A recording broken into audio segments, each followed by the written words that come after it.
최영일의 시사본부. 안녕하십니까. 최영일의 시사본부 시작합니다. 지방선거가 개표까지 끝난 어제는요, 우리나라 축구 국가대표팀이 브라질과 평가전을 치르면서 오랜만에 축제 분위기였습니다. 1대5로 졌는데요, 감독 사퇴하라, 먼 선수 넣어라 빼라, 이런 논란도 없습니다. 황의조 선수의 시원한 한 골에 경기장을 메운 6만여 관중이 열광하고 전 국민이 환호를 했습니다. 일단 이게 평가전이라 그런 거고요. 자, 월드컵 본선 경기에 들어가면 또 분위기가 달라지겠죠. 자, 그리고 상대가 이 피파 랭킹 1위 브라질이라는 강팀이니까 감안해서 본 거고요. 또 상대를 적대시하기보다는 우리나라 국내에서 이 삼바 축구도 함께 즐길 수 있다, 이런 마음이었던 거죠. 자, 하지만 정치권 분위기는 축구 축제와 많이 다릅니다. 성적표를 받아든 어제 오전 이미 민주당과 정의당의 지도부는 총사퇴를 한 상태고요. 자, 문제는 이게 사퇴가 아니라 앞으로입니다.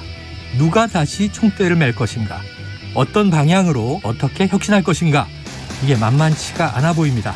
자, 압승한 집권 여당의 국정 협치 압박도 커지겠지만 이 내부의 이견과 분열상을 극복하는 것이 더 큰 문제가 아닌가 싶습니다. 도리 없습니다. 국민 이야기 경청하고요, 가장 중론을 따라 순리대로 가야 하지 않을까요? 자, 정치에 정답은 없는데 오답과 함정은 굉장히 많습니다. 자, 먼저 충분한 내부 토론으로 합의를 만들고 지지층 그리고 또 더 넓은 국민들과 많은 소통을 해야 하지 않나 싶습니다. 최영일의 시사본부 출발합니다.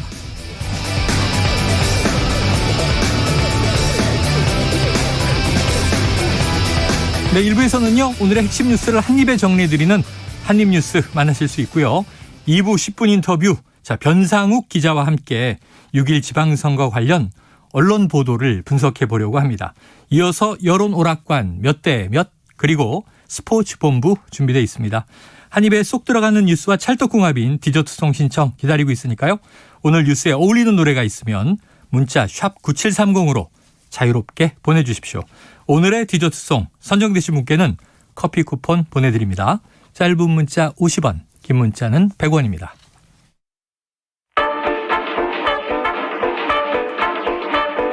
최영일의 시사본부 한입뉴스. 네, 금요일의 핵심 뉴스를 한입에 정리해보겠습니다. 한입뉴스 박정호 오마이뉴스 기자, 그리고 헬마우스 임경빈 작가 나오셨습니다. 어서 오세요. 안녕하십니까. 자, 박 기자님. 네. 민주당 지금 지도부 없습니다. 네. 물론 이제 박홍근 원내대표가 있지만요. 자, 새 지도부 구성을 해야 되는데 지금 무엇보다 내홍이 벌어졌다. 어떤 상황입니까? 이게 뭐 지방선거 날부터 해가지고 계속해서 좀 이어져 오는 흐름인데요. 지방선거 패배에 대한 책임 어떻게 할 것이냐. 그다음에 대선부터 이어져 온 이런 민주당의 어떻게 보면은 안 좋은 상황, 이거 어떻게 평가하고 어떻게 반성하고 어떻게 헤쳐나갈 것이냐, 여러 가지 과제가 있습니다. 네. 근데 지방선거 끝나고 이제 2년 뒤에 총선이에요. 앞에 큰 선거가 없습니다. 이제 찬찬히 들여다보고 평가해보고 따져봐야 된다, 이런 얘기가 나오고 있고, 또 그 이 한편으로는 전당대회 8월에 있는데 네. 누가 당권을 잡을 것이냐, 뭐 이게 좀 제일 중요하다고 보여지죠. 네. 그래서 오늘도 여러 의원들이 라디오에 나와가지고 입장을 내놓고 있는데, 특히 이재명 의원을 향한 비판, 이런 목소리가 좀 나오고 있어요. 네네. 김종인 의원 같은 경우는 이재명 의원이 이번에 이 보궐선거 나온 거, 이게 당의 필요에 의해서 나온 게 아니고 오판 또 욕심 때문에 나온 것이라면 책임져야 한다. 선거의 의무를 존중할 필요가 있다, 이렇게 지적을 했고, 네. 이 친명, 친문, 개파 정치, 586 이런 것들 다 테이블에 올려놓고 다 같이 반성하는 자세가 필요하다, 당의 변화를 촉구를 했고요. 네. 또 홍영표 의원 같은 경우는 민주당에서 나밖에 없다, 이렇게 하면 나올 수 있지만 그게 우리 당원이나 국민들에게 어떻게 받아들여질지 좀 더 봐야 된다. 그러니까 이 얘기는 뭐냐면 이재명 의원이 당권에 도전하지 않는 게 합리적이다. 네. 이렇게 좀 보고 있는 거예요.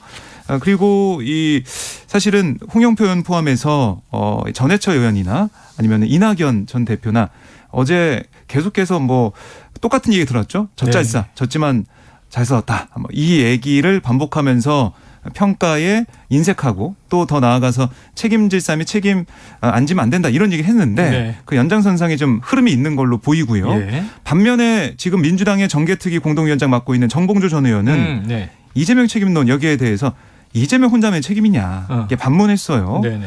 그러니까 이재명이 이번 이 전당대회 나오지 말라고 얘기하는 거 이걸 위해서 이재명 책임론을 얘기하고 있는 거다. 결국 당권 싸움이 핵심에 있는 거다. 이렇게 네, 지적을 네. 했어요. 결국 이런 여러 가지 의원들의 의견이 나오는 가운데 민주당이 어떤 선택을 하게 될지 오늘 오후에 바로 이제 연석회의가 있거든요. 네네. 국회의원들과 또 당무위원들의 연석회의가 있기 때문에 여기서 뭐 또 논쟁이 벌어지든 뭐 여러 가지 큰 소리가 나오든 해서 어떤 그 가닥을 좀 잡고 우리가 민주당이 어떤 방식으로 가야 된다. 이게 좀 나왔으면 좋겠다. 빠른 수습이 필요하다. 네. 이런 얘기가 나오고 있습니다. 그래서 뭐 미래를 내다보는 임경빈 작가가 여기 계신 거죠. 제가요? 자, 네. 누가 당권을 잡습니까? 이번엔 미래로 가보겠습니다. 네네.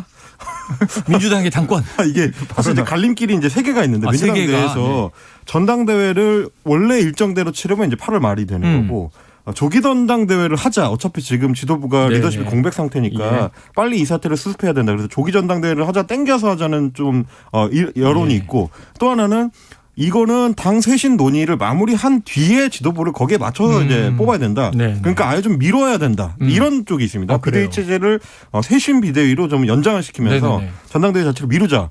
세 가지 갈래가 있는데 세 번째 이야기 예. 아예 전당대회를 미루자라고 가버리면 이건 전혀 이제 안개속으로 가버리는 거고 그렇죠. 조기 전당대회를 하거나 혹은 그냥 정상 일정대로 전당대회를 8월에 하게 하거나. 되면 지금의 흐름에서는 아무래도 이재명 의원이 출마할 경우에는 가장 가능성이 지금 높다라고 볼 수 있겠고 왜냐하면 이제 대선 후보급의 이제 주자가 되기 때문에 그 정도의 리더십이나 어떤 카리스마를 보여줄 수 있는 다른 후발주자들이 이제 그 정도 경쟁력을 갖춘 사람이 사실 잘 안 보이는 상황이기 때문에 그러다 보니까 경쟁력 측면에서 이재명 의원이 가장 높은데 문제는 조기 전당대회나 이제 그 정상적으로 일정에 맞춰서 전당대회를 한다고 했을 때 변수가 중간중간 끼어들 가능성이 좀 예. 있습니다. 이재명 의원이 출마를 하지 않을 가능성도 있고요. 뭐 혹은 그 중간중간에 책임론을 가지고 이제 굉장히 좀 큰 싸움이 났을 경우에는 리더십에 상처를 입을 수도 있고 여러 좀 변수가 생길 수 있기 때문에 일단은 좀 지켜봐야 된다. 근데 오늘 연석회의에는 지금 이제 당무위원들하고 국회의원들이 다 참석하는 좀 덩치가 큰 네. 회의인데 네. 오전에는 사선 이상급의 이제 중진 의원들만 참석한 회의가 또 잠깐 있었습니다. 10시 반에 있었는데 좀 전에 이제 회의가 끝나고 나오면서 일단 오영환 그 대변인이 브리핑한 내용을 봐도 그렇고 의원들이 가면서 했었던 얘기들도 그렇고 조기 전당대회는 준비 기간이 워낙에 좀 짧기 때문에 예. 물리적으로 좀 어려울 것 같다라는 얘기 정도로 정리가 되는 것 같고요. 그래서 이제 비대위를 세워서 전당대회를 준비하는 이 중간다리로서의 비대위 정도를 지금 당 내에서는 중진 의원들은 좀 고상을 하고 있는 것 같습니다. 자, 그러면 이제 이 지방선거 패배의 책임으로 비대위는 어제 총사퇴를 했으니까 네. 전당대회까지의 약 3개월, 2개월여의 짧은 비대위가 만들어지면 여기서는 이제 대부분 임무를 전당대회를 잘 치르는 것 이렇게 하잖아요. 그럼 결국은 이제 아까 여쭤본 건 당권 누가 잡나인데 전당대회 언제 하냐로 왜? 제가 화제를 싹 어떻게 잘 돌렸어요. 피하려고 했는데. 아니 근데 저는 네네. 이제 근데 어쨌든 이제 이재명 후보 이제 의원 정도의 가능성이 제일 카리스마 높다. 리더십을 가진 인물이 보이지 않는다. 그러니까 결국은 모든 게 다 이재명이냐 아니냐. 어제부터 논란이 이렇고 왜 이재명이다, 왜 이재명이 아니다. 근데 여기 이제 책임론이 있는 거죠. 근데 이제 왜 제가 그렇게 좀 모호하게 말씀을 드렸냐면 네네. 어제 오늘 발생하고 있는 이재명 그 의원을 향한 책임론 공방에서 숫자의 차이가 명확합니다. 네. 이를테면 지금 이제 친 이재명계 쪽에서는 뭐 7인의 멤버 중에 한 명을 꼽히는 이제 문진석 의원 정도가 네. 국회의원 중에서는 이제 공식적으로 방어에 나선 거의 유일한 예, 경우고 예. 어제 오늘 그 라디오 인터뷰에 나선 분들만 보더라도 김한규 이제 이번에 이제 국회의원이 된 제주시 의회 네네네. 김한규 의원도 청와대 출신이기 때문에 예. 친문계로 분류가 될 수 있는데 네. CBS 한판 승부에 출연했고요. MBC 뉴스 아이킥에는 고민정 의원이 네네네네. 역시 청와대 출신이고 CBS 뉴스쇼에는 홍영표 의원이 이번에 이제 당권 도전한다고 되어 있습니다. 그리고 MBC 시선집중에는 김종민 의원이 이렇게 이제 출연을 했고 신동근 의원이나 전해철 의원들도 지면 인터뷰를 또 했습니다. 네네. 그러니까 이제 화력 자체가 예. 좀 차이가 좀 큰 거죠. 그러니까 반 이재명 메시지가 지금 쏟아져 나오고 있어요. 훨씬 많이 나오고 선거 있는 끝나자마자. 겁니다. 이거는 결국은 이제 당 내에서 그 당원들의 인기가 이재명 후보 쪽에 이재명 의원 쪽에 쏠려 있는 거에 비해서 당 내의 국회의원들을 중심으로 한 역학구도에서는 여전히 소위 이제 비이재명계가 좀 더 숫자가 많다. 네. 그렇기 때문에 앞으로 당권 경쟁을 할 때는 이 변수도 무시하기는 좀 어렵다라는 얘기입니다. 예. 그러니까 결국은 이제 팽팽하다 이렇게 이제 봐야 될 것 같은데 박 기자님 네. 어때요? 지금 이재명 의원이 됐습니다만 이게 네. 박지원 전 국정원장이 사자성어를 하나 만들어냈죠. 이 자생 당사. 그러니까 자신은 살아남고 당은 네. 죽었다. 뭐 이런 이야기인데 이런 흐름이 하나 있고 고민정 의원도 좀 어제 그동안은 이재명 의원을 많이 지지했지만 이제부터는 다르다. 뭐 이런 이제 얘기를 하기도 했고. 네. 그럼 좀 이재명 의원이어야 당의 출구 전략을 만들 수 있다라고 지금 얘기하는 또 뭐 의원이나 네. 인사도 있습니까? 지금 뭐 이른바 아까 7인의 정봉주 전 의원 잠깐 나왔고요. 정봉주 의원도 있고 7인의 소속 의원들 얘기를 들어보면 그래도 이재명 후보가 리더십을 의원이 이제 발휘할 수 있다 이런 얘기를 좀 하고 있는데, 그러니까 임경빈 작가가 말씀하신 것처럼 지금 보도되고 있는 그런 스피커 목소리의 양은 이른바 친문계 의원들, 그러니까 이재명 의원 말고 다른 리더십을 원하는 목소리 좀 많이 분출되고 있어요. 그런데 전당대회라는 건 물론 의원들의 힘, 파워도 중요하지만 당원들의 생각이 어떤지 네. 이렇게 중요하거든요. 과연 당원들, 민주당의 미래를 생각하는 앞으로 재건을 생각하는 민주당원들의 생각은 어떤지 이게 좀 중요해 보이고 네. 여기서 아무리 의원들이 뭐라고 해도 이게 좀 순수하게 보이지 않는 게 뭐냐면 바로 이번에 대표가 되면 그 대표가 사실상 공천권을 행사합니다. 2년 후 총선. 그렇습니다. 그래서 2년 뒤 총선, 국회의원 입장에서는 가장 중요한 이벤트가 기다리고 있기 때문에 네네. 거기에 자기의 유불리에 따라서 얘기를 좀 하는 게 아닌가라는 예. 지적도 나오고 있거든요. 그래서 결국 전당대회 통해서 그 전당대회 전에 리더십을 발휘할 사람이 누군지 네. 또 민주당의 비전을 어떻게 제시할지 그걸 놓고 저는 경쟁해야 된다고 봐요. 네. 누군 안 되고 뭐 패배의 책임이 있으니까 누군 안 돼 이렇게 살생부를 적어놓는 게 아니라 정말로 토론을 통해서 난상 토론을 통해서 민주당이 가야 할 길을 정립을 하고 거기에 뭐 리더십 경쟁하는 거죠. 경쟁을 통해서 돼야지 누구는 아예 경기에 참여하지 마 이렇게 하는 것은 아니라고 네. 봅니다. 그래요. 좀 더 성숙한 논의는 모든 걸 다 바닥에 내려놓고 하나하나 따져보는 과정에서 마지막에 누구의 공과가 크다. 그리고 이제 문제는 누구의 이전에 국민들이 바라볼 땐 민주당이라는 집단, 조직이잖아요. 그렇죠. 그럼 민주당은 어떻게 할 것인가. 그리고 민주당은 이제 앞으로 어떤 정당이 돼서 국민들을 위해서 무엇을 할 것인가. 지금까지는 왜 이 신뢰를 얻지 못했나. 왜 정권 교체 당했고 그렇죠. 지방선거에서 압도적으로 패배했나. 사실 그 이전에 이제 서울 부산시장 재보선 치면 3연패한 거잖아요. 맞습니다. 예. 총선에서 누가 살아남느냐 죽느냐가 문제가 아니라 국민을 위한 정당으로 거듭나느냐가 핵심일 것 같고요. 이 얘기는 이제 시작입니다. 전당대회 끝날 때까지 매일 나올 것 같은 불길한 조짐이 듭니다. 자, 다음 이슈로 가보죠. 네. 자, 국민의힘은 뭐 압승했으니까 기세 등등 원 없이 일하겠다. 이런 분위기고요. 자, 패배의 후폭풍에 지금 휩싸인 민주당 얘기를 계속했는데 지금 국회가 남아있는 숙제가 국회의장이 교체되는 상황이잖아요. 네. 사실상 확정됐는데 이제 공식적인 선출 과정과 원구성 문제가 있습니다. 이거 해결됩니까? 지금 우선은 민주당이 리더십이 없기 때문에 네. 바로 결정 날 것 같지는 않고 핵심은 그거죠. 전당대회 끝날 때까지 기다려달라 그럴 수는 없잖아요. 예, 그러니까 비대위가 뭐 만들어지든지 네. 정리가 좀 돼야 되는 상황이 됐고, 근데 이 국민의힘에서는 뭐 이 승리를 했지만은 뭐 이 승리를 즐기거나 아니면 어떤 여유를 주거나 이런 거 없이 지금 바로 원구성 협상 빨리 나와라. 라고 민주당을 압박하고 있어요. 네네. 그러니까 그게 왜 그렇냐면 민주당이 이번에 이제 지선에서 패배를 하면서 좀 국민들한테 평가를 받고 좀 진 상황이 됐는데 국민의 입장에서는 이번이 더 몰아칠 수 있는 기회다는 생각을 하는 것 같아요. 그리고 또 하나는 오늘 권성동 원내대표도 어제 최고위에서 얘기를 했지만은 협치는 국민의 준엄한 명령이다. 그래서 국회의장과 법사위원장 두 자리 모두를 민주당이 차지할 수는 없다. 이런 얘기를 하고 있거든요. 네.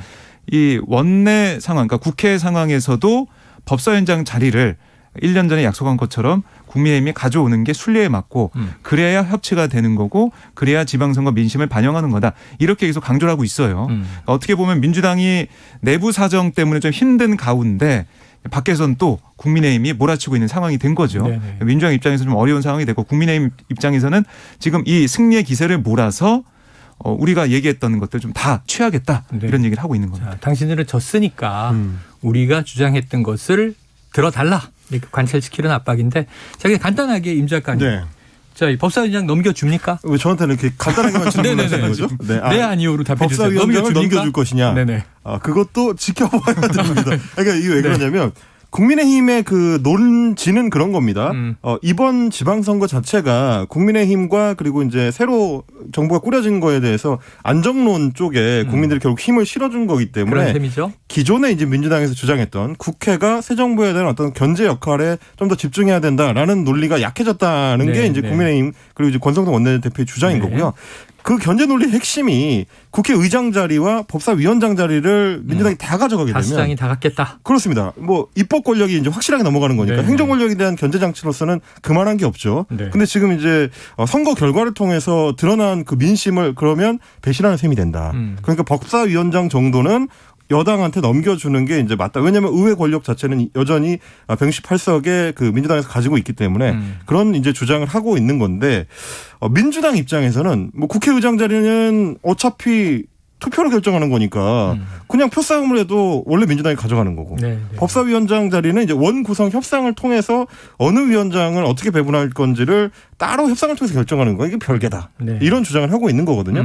근데 이제 민주당으로서는 결국 비대위가 꾸려지고 전당대회로 가는 과정에서 만약에 소위 강성 지도부 혹은 강성의 목소리가 힘을 얻게 되면 이 원구성 협상에서 법사위원장을 내주기가 어려워질 겁니다.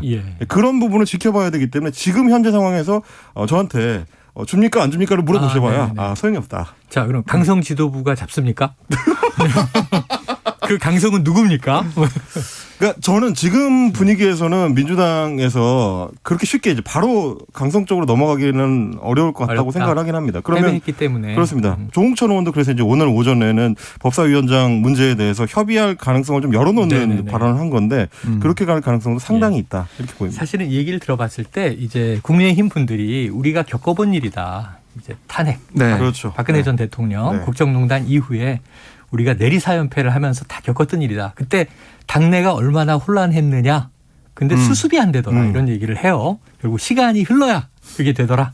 그래서 뭐 이게 한참 갈 것 같아요. 궁금해서 막 단답으로 물어보는 거예요. 팀장님이 누구보다 잘 아시겠지만 보통 이런 경우에는 잘 안 되는 쪽으로 관성이 작용을 하거든요. 맞아요. 그러다 보면 이제 좀 더 강성으로 구부리는 가능성이 이제 야당 입장에서 높아지긴 하죠. 혼란 속에 악수를 두는 경우들이 많이 이제 현실에서 있어 왔기 때문에 그래서 시간 여유를 가지고 지금은 싸우는 것도 좋은데 충분한 토론을 바닥부터 정말 함께 연석회의라고 하잖아요. 그 장토론, 밤샘 토론 많이 해서 의견들을 다 한 테이블에 쏟아내야지 서로 같은 당에 있는 의원들이고 인사들인데 방송에서 막 다른 얘기하면 국민들 머리만 혼란스럽습니다. 내부에서 정리하시고 좀 이제 이 원팀 얘기 그동안 선거 때는 그렇게 하더니 지고 나면 이제 다 분열 양상이에요.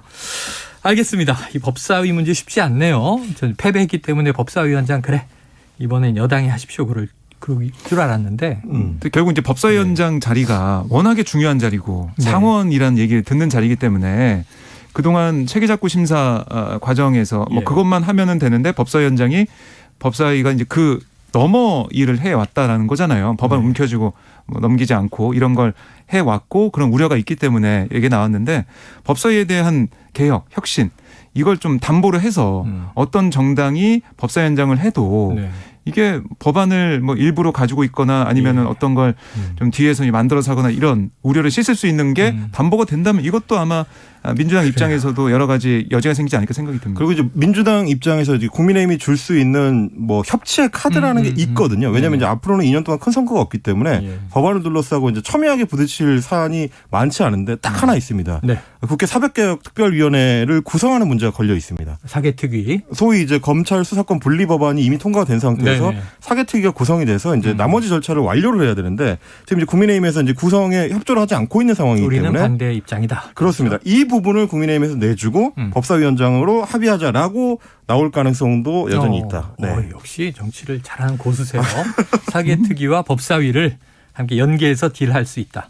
자, 그런데요. 지금 이제 선거 전, 선거 후 보면 온라인에 이 여름이 되긴 했지만 과일 얘기가 참 많아요. 특히 수박이 많이 등장을 하는데 자, 이게 민주당 내에서 서로 공격할 때 이 과일이 이렇게 비유가 되던데 권성동 국민의힘 원내대표가 자, 민주당 법사위 붙잡고 혁신 외치면 수박정당이라는 자기 고백이 될 거다라고 했는데 이게 무슨 뜻으로 해석을 해야 돼요? 그러니까 지금 민주당이 이 지방선거 이후에 진정으로 혁신을 하겠다 이렇게 얘기를 하고 있는데 혁신을 하려면 정말 행동을 보여줘야 되는 거 아니냐. 예, 실천해야 되는데. 그런데 지금 법사위원장 자리 잡고 있는 거 보면 겉과 속이 다른 거다. 아, 겉과 속이 다르다. 그래서 수박 정당이란 자기 고백이다. 수박이 겉과 속이 다르다는 의미로 쓰이는 거군요. 겉은 그렇죠. 겉에 파란색, 속은 빨간색 이렇다는 얘기. 잘라보면은 빨간색이니까 네네네. 수박이 네네. 그 말을 하면서 특히 이제 수박이라는 그 말이 민주당 내부에서 또 비판적인 의미로 쓰였기 때문에 그걸 그대로 가져와 가지고 민주당에 돌려준 거죠. 아, 민주당 내에서 서로 이제 상대를 비판하는 표현을 가지고 왔다. 알겠습니다. 저는 또 다른 호박이 줄긋는다고 수박 되냐 뭐 이런 얘기들이 많이 있어서 수박을 어떻게 해석해야 되는 거야 그랬습니다. 다만 이제 국민의힘 네. 내부에도 이 폭탄이 없는 건 아니기 때문에 이 잠재된 문제에 대해서는 저희가 교통 소식을 듣고 아유, 말씀을 이어가도록 진행까지. 하겠습니다. 지금 진행자를 노리는 거예요? 갑자기 시간이 소리를 된것 쫙 돋네요. 시간이 된 것 같아서요. 하지만 네. 매우 정확하셨습니다. 지금 12시 41분 막 넘겼고요. 자, 금요일 점심시간 교통 상황 듣고 와서 이슈 이야기 이어가겠습니다. 자, 교통정보센터에 오수미 리포터 나와주세요. 네, 시각 교통정보입니다. 본격적인 여름철에 접어들면서 차량 이동이 조금 더 많아진 모습인데요. 지금 낮 시간대치고 교통량이 적지 않습니다. 먼저 서해안고속도로 목포 쪽으로는 순산터널 부근에서 주춤하고요. 8탄 분기점에서 화성휴게소까지와 서평택을 지나 서해대교 쪽으로도 속도가 안 나고 있습니다. 영동고속도로 강릉 방향으로는 동군포에서 부곡까지 밀리다가 용인에서 양지터널까지도 서행 중입니다. 또 여주 나들목에서도 정체가 되고 있는데 여기는 작업의 여파 때문입니다. 서울 양양고속도로 양양 쪽으로는 덕소 3패부터 남양주 요금소 진입까지 어렵고요. 광주 원주간고속도로 원주 방향 초월 나들목에서 초월 터널까지 정체가 이어지고 있습니다. 지금까지 KBS 교통정보센터였습니다.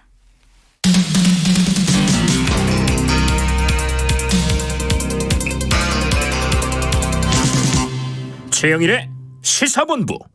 자, 패배한 민주당이 어떻게 수습될 것인가 하는 얘기가 상당히 이제 길어졌습니다. 앞으로 계속 나올 주제고요.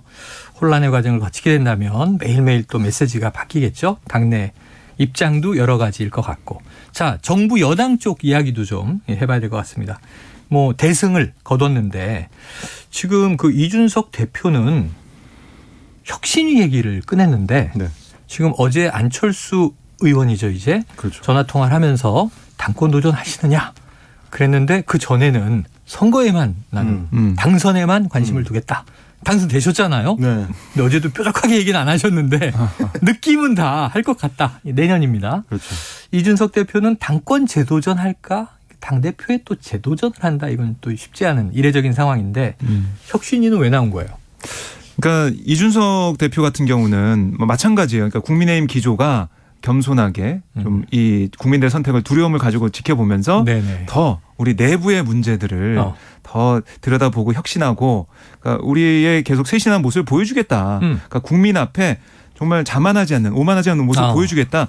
그런 차원으로 좀 보이고요. 네. 특히 이번에 이제 혁신위의 역할 같은 경우는 공천 시스템이 또 걸려 있는 거거든요. 네네. 그러니까 공천 과정에서 누가 뭐 딱 집어서 낙하산 인사를 내려놓거나 아니면은 누굴 내부 어디 내보내라 이런 게 아니라 정말 개인에 의해 좌우되지 않는 공천 시스템을 만들겠다. 그래서 그걸 위해서 혁신위를 발족시키겠다라고 해서 아마 다음 주에는 나올 것 같아요. 그래서 결국 이제 최재형 의원 감사원장 출신 최재형 의원이 혁신위원장을 맡아가지고 혁신위원들을 임명할 것으로 보이는데 이준석 대표 입장에서도 혁신위를 통해서 공천 시스템을 만들어 놓고 그리고 그러면 당권 어떻게 되느냐 얘기를 하는데 나는 당권 재도전 안 한다. 이렇게 또 얘기를 하고 있어요. 그래요. 그러니까 이준석 대표 입장에서는 혁신위를 통해서 객관적인 공천 시스템을 만들어 놓고 나가고 그걸 기반으로 삼아서 누가 당대표가 되든지 간에 뭐 내가 공천 받아서 국회의원 되는데 문제 없게 만드는 그것까지 계산에 넣은 게 아니냐. 이렇게 또 볼 수가 있겠습니다. 패배한 정당도 혁신을 과제로 지금 아까 혼란 얘기를 했는데 그렇죠. 승리한 여당이 이제 혁신위를 만들고 우리 혁신을 향해 갑니다. 이건 좀 굉장히 좀 빠르고 기민한 대응인 건가요? 그렇습니다. 일단은 뭐 그렇게 볼 수가 있을 것 같고 어쨌든 양당이 다 거대 양당이 다 혁신 경쟁을 한다는 거는 국민 입장에서 봤을 때는 정치적 이제 편익에 해당하는 거니까 좋은 거죠. 좋은 거죠. 네. 그런데 좀 이게 여러 측면들 좀 같이 보셔야 될 것이 이준석 대표 입장에서는 미뤄둔 숙제가 일단 하나가 있습니다. 네. 지방선거 때문에 지금 밀려 있었던 이제 그 이준석 대표의 소위 말하는 이제 성접대 비위 네네네네. 의혹과 관련한 이제 징계 문제. 징계위원회가 아직 열리지 않은 상태고요. 물론 이제 당내에서는 여러 의견이 엇갈리는데 뭐 실제로는 그게 이제 형사사법적으로 봤을 때 큰 문제가 아니고 증거도 뭐 딱히 이제 있는 게 아닌 어떤 교사와 관련된 네네. 문제이기 때문에 이게 뭐 큰 걸림돌이 되겠느냐. 라는 의견과 혹시 모른다라는 의견이 지금 교차를 하고 있는 거고 네네.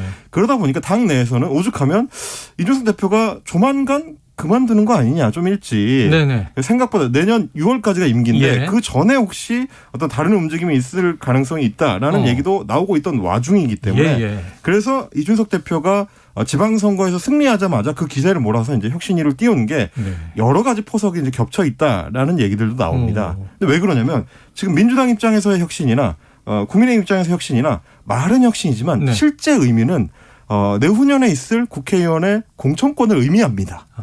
포석을 까는 그 작업이다. 혁신이라는 게 결국은 이제 네. 국회의원 공천을 향한 구성 작업의 포석이다. 이렇게 봐야 되는 거라서 네. 그래서 이번 민주당 전당대회가 중요한 거고 국민의힘도 내년 전당대회가 중요한 건데 이준석 대표는 본인이 젊은 대표로서의 깃발을 들긴 했지만 결국 다음 총선에는 공천권을 행사할 수 없는 대표인 셈이거든요. 네네. 그렇다라는 얘기는 미리 그걸 위한 시스템화 작업을 끝내놓으면 누가 다음 당대표가 되든지 간에 네. 상관없이 본인이 좀 더 큰 정치를 나가기 위해서 여러 좀 정지 작업을 미리 해놓을 수 있다라는 계산이 아예 없진 않을 것이다. 왜 이렇게 정치인들 머리가 복잡할까요?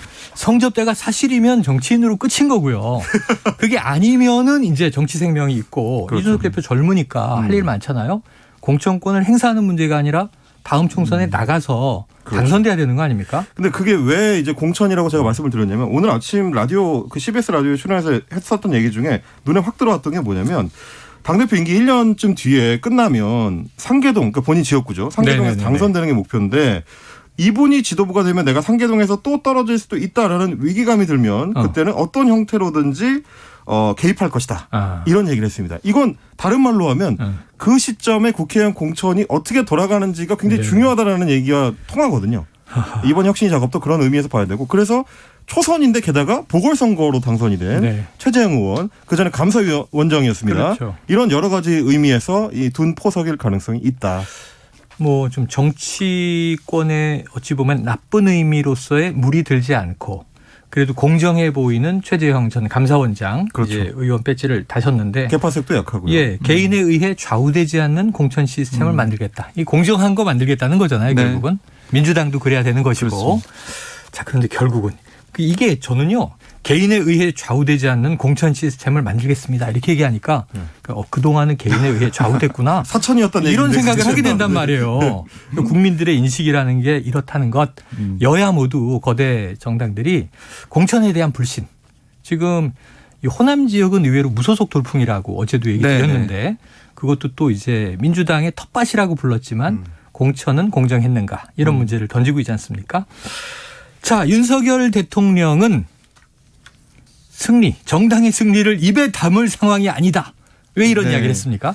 오늘 출근길에 뭐 저희가 매번 보듯이 기자들과의 물어보죠. 일문일답이 이거 있었습니다. 재밌어요. 네, 기자들이 어떤 질문했냐면 지방선거로 국정 동력을 확보했다는 평가가 많다 이렇게 물어봤어요. 네. 그랬더니 집의 창문이 흔들리고 마당의 나뭇가지가 흔들리는 거 못 느끼십니까? 우리 경제 위기를 비롯한 태풍의 권역에 우리 마당이 들어가 있다. 지금 위기다라는 얘기를 이렇게 풀어서 얘기를 한 거고요. 그러면서 정당의 정치적 승리를 입에 담을 상황이 아니다. 이렇게 강조를 했습니다. 경제 위기다. 네, 그러니까 여건이 압승을 했든 말든 6일 지방선거 선거 결과에 상관없이 지금 민생경제 현안 해결이 시급하다. 이런 얘기를 한 거고요. 샴페인을 터뜨릴 때가 아니라. 이거 좀 질문에 대해서 굉장히 명답을 했네요. 그렇습니다. 예. 그래서 지금 우리 국민들이 듣고 싶어하는 사실 그런 발언이 있었다라고 생각이 들고요. 또 궁금한 게 조속한 시일 내에 시도지사 만나느냐 이런 질문도 있었는데 뭐 이번에 확정되신 분들이 취임하고 각자 시도 현황과 재정 사항들을 점검한 이후에 만나는 게 더 의미가 있을 것 같다. 네. 그래서 차후로 좀 밀어두는 모습이고 그리고 이 민주당 지도부와의 회동 여부 이 여야 지도부 간의 만남이나 아니면은 민주당 지도부가 없다고 아까 얘기했잖아요. 그렇네요. 지금 생각해보니까. 그러니까 선거 직전에 추경 문제 놓고 윤호중 당시 비대위원장이 예. 영수회담 합시다 그랬는데 영수회담이란 표현을 또 문제 삼기도 하면서 네. 슬쩍 미뤘는데 지금 지도부가 지도부가 없어졌습니다. 없네요. 선거 끝나고. 그런 질문이 있었는데 거기에 대해서는 윤 대통령이 어려움을 헤쳐나가는데 여야가 따로 있겠나 이렇게만 답을 했습니다. 네, 우선 임시로 이제 지도부가 세워진다. 네. 비대위가 전당대회까지 2달여 체제로 만들어지는 얘기를 하셨으니까 지켜보고요. 자, 대통령실 이름 이거 자꾸 청와대라는 얘기가 자꾸 나와서 청와대는 용화대. 지금 공원이 됐고 네. 개방이 됐고요.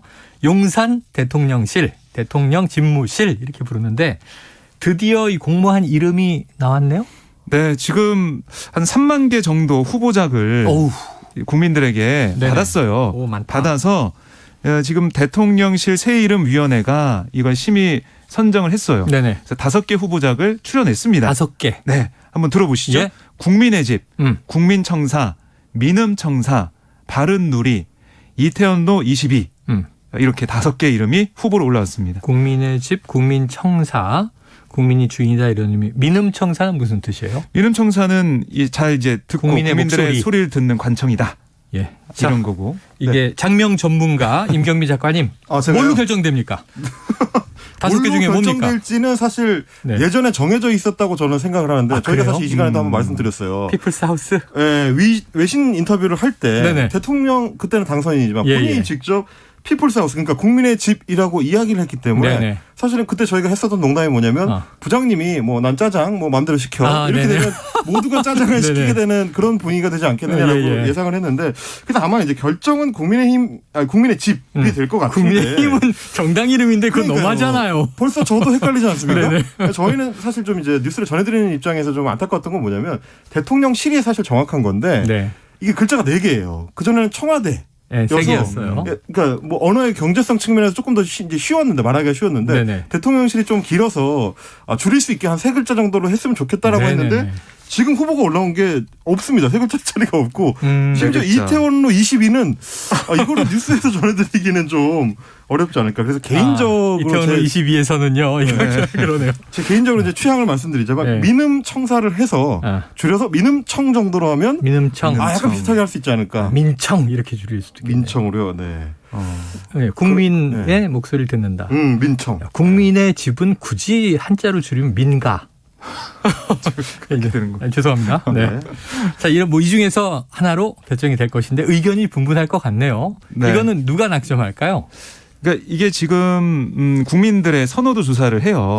조사 여기서 5개 중에 투표를 그렇습니다. 받는군요. 투표를 하고요. 그다음에 심사위원회 평가도 있어서 국민들의 선호도 조사가 70%, 예. 심사위원회의 평가가 30%이 비율로 합산해서 선정을 하기로 했습니다. 자, 문재인 전 대통령 양산 사주 앞에 지금 이른바 좀 이제 우익 성향의 시민단체나 유튜버들이 계속 집회를 하고 있는데 일전에는 이제 사전에 집회를 제한할 수 있다는 통고를 경찰이 했다는 얘기가 있었는데 네. 조치가 취해졌다는 소식도 들어와 있습니다. 자, 오늘 금요일 한입뉴스 여기서 정리하죠. 자, 박정호 기자, 임경빈 작가 고생하셨습니다. 고맙습니다. 예, 청취자 1066님 극심한 봄 가뭄으로 메마른 땅에도 선거가 끝난 정치권에도 사랑비가 시원하게 내렸으면 좋겠습니다. 비가 좀 그리워지네요. 오늘 단오인데 김태우의 사랑비 들으시고요. 저는 2부로 돌아옵니다. 모든 게 내 탓이란 생각이 든 적 있겠죠. 나 그래서 잡지 못했죠.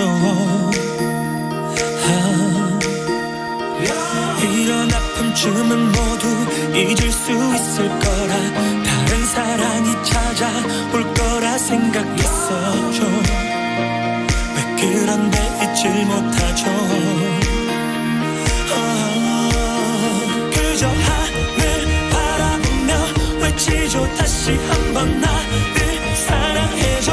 내 맘속 작은 바람이 비가 되어 내려오면 내 사랑이 머리에 내리며 추억이 되살아나고 가슴에 내리면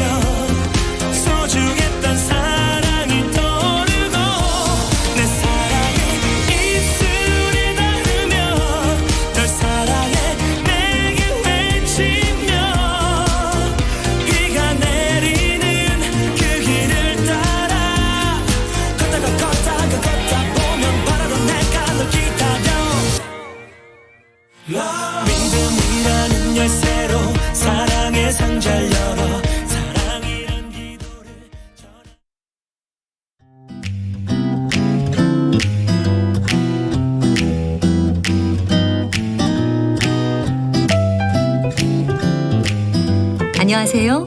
바른말 고운말입니다.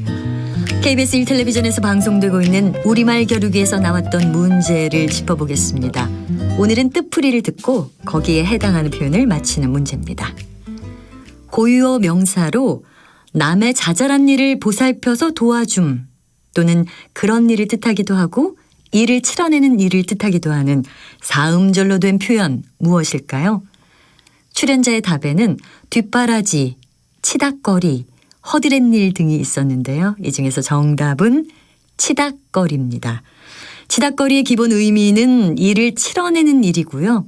이 뜻으로 쓰이면 잔치 치닥거리, 제사 치닥거리와 같은 표현으로 말할 수 있습니다. 또 남의 자잘한 일을 보살펴서 도와줌 또는 그런 일의 뜻으로 쓰이면 자식 치닥거리라든지 환자 치닥거리와 같이 쓸 수 있습니다. 출연자의 답에 나왔던 뒷바라지는 치닥거리와 비슷한 표현이기는 한데요. 뒤에서 보살피며 도와주는 일을 뜻해서 치닥거리의 뜻 중에서 하나만 갖고 있습니다. 그리고 허드렛일은 중요하지 아니하고 허름한 일이란 뜻으로 전혀 다른 의미의 표현이지요. 참고로 뒤치닥거리는 뒤에서 일을 보살펴서 도와주는 일이라는 뜻과 일이 끝난 뒤에 뒤끝을 정리하는 일이라는 뜻도 있습니다. 회의가 끝난 뒤에 그들은 남은 뒤치닥거리를 하려고 늦게까지 남아 있었다. 이렇게 말할 수 있습니다. 바른말 고운말 아나운서 변희영이었습니다.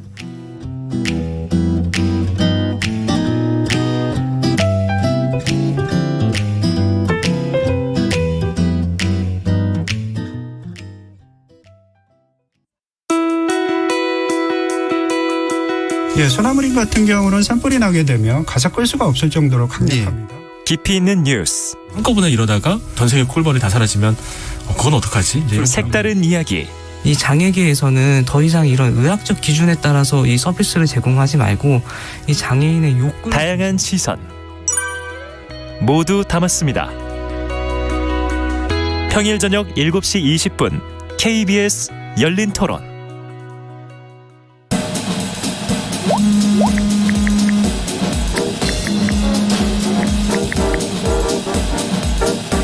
스마트한 당신의 내일을 위한 모든 소식.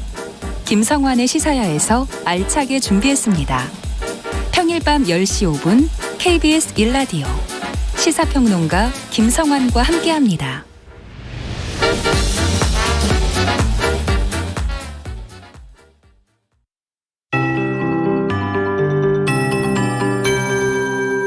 KBS 58분 날씨. 서울의 기온이 30도까지 올랐습니다. 단오날인 오늘 동풍이 불면서 동쪽과 서쪽의 온도가 많이 다른데요. 동해안 지역의 기온이 어제보다 5도 이상 떨어지면서 강릉과 포항이 한낮에도 24도 안팎에 머물겠고요. 이 바람이 산맥을 넘으면 뜨거워지기 때문에 서울은 31도, 대전 32도, 광주는 33도 안팎까지 오르겠습니다. 서쪽은 올 들어 가장 더운 지역도 있겠고요. 많은 지역이 어제보다 4도에서 9도까지 기온차가 크겠습니다. 급격한 기온 변화에 건강 잘 챙겨주시기 바랍니다. 대체로 맑은 하늘에 공기질도 깨끗합니다. 다만 자외선이 매우 나쁨 단계까지 올라서 낮 동안 바깥 활동하시는 분들은 주의가 필요하겠습니다. 한편 밀양의 산불은 약 72시간 만에 주불이 잡혔습니다. 하지만 동쪽을 중심으로 건조특보가 이어지고 있는데요. 강원 동해안과 남부 산지, 경상권, 충북에 건조주의보가 내려져 있습니다. 또 다른 화재 사고 나지 않도록 불조심해 주시기 바랍니다. 이렇게 건조한 가운데 일부 지역은 비 소식이 있습니다. 내일부터 하늘이 흐려지다가 모레 새벽에 비가 내릴 전망인데요. 새벽부터 오전 사이 경남, 전남, 제주도를 중심으로 비가 오겠고 제주도의 비는 오후까지 이어지겠습니다. 지금 서울의 기온 29.8도, 습도는 38%입니다. 박다효입니다.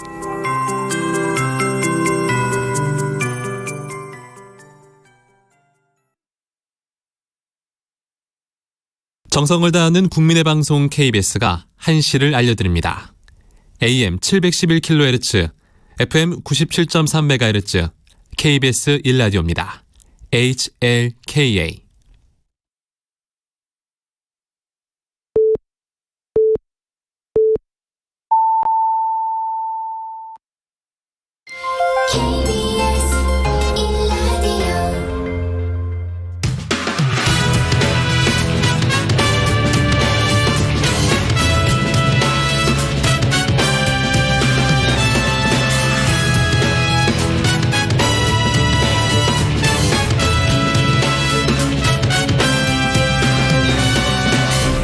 KBS 1라디오 최영일의 시사본부.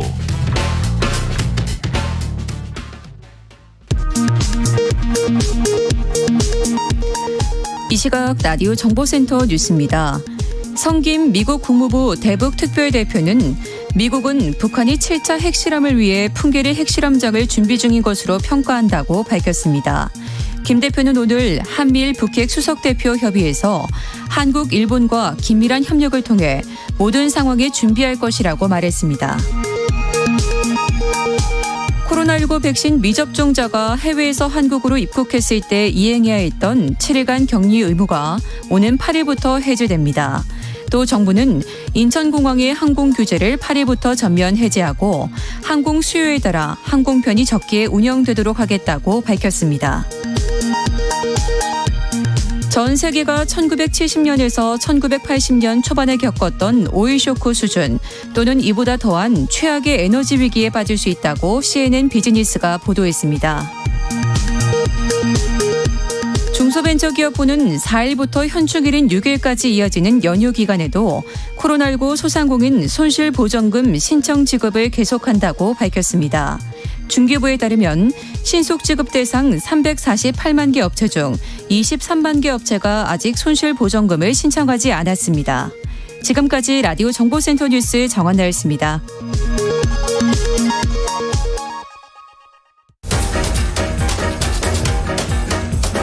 최영일의 시사본부 10분 인터뷰. 네, 화제 이슈를 콕 짚어보는 10분 인터뷰 시간인데요. 오늘 최영일의 시사본부에서는 이번 주 있었던 지방선거 관련 언론 보도들을 분석해보고요. 또 향후 윤석열 정부의 언론 정책에 대해서 좀 미리 평가해보는 시간을 마련했습니다. 자, 변상욱 대기자를 모셨습니다. 어서 오세요. 네, 안녕하십니까. 저희 프로에 처음 반갑습니다. 모셨는데 아니 그동안 앵커를 오래 보셨고 예. 제가 변상욱 앵커님 프로에 패널로 종종 나갔었는데 지금 이 장면이 그래서 좀 감회도 새롭고 생소합니다. 어떻게 느낌이 어떠세요? 근데 이제 제가 앵커 볼 때 나오시면 네.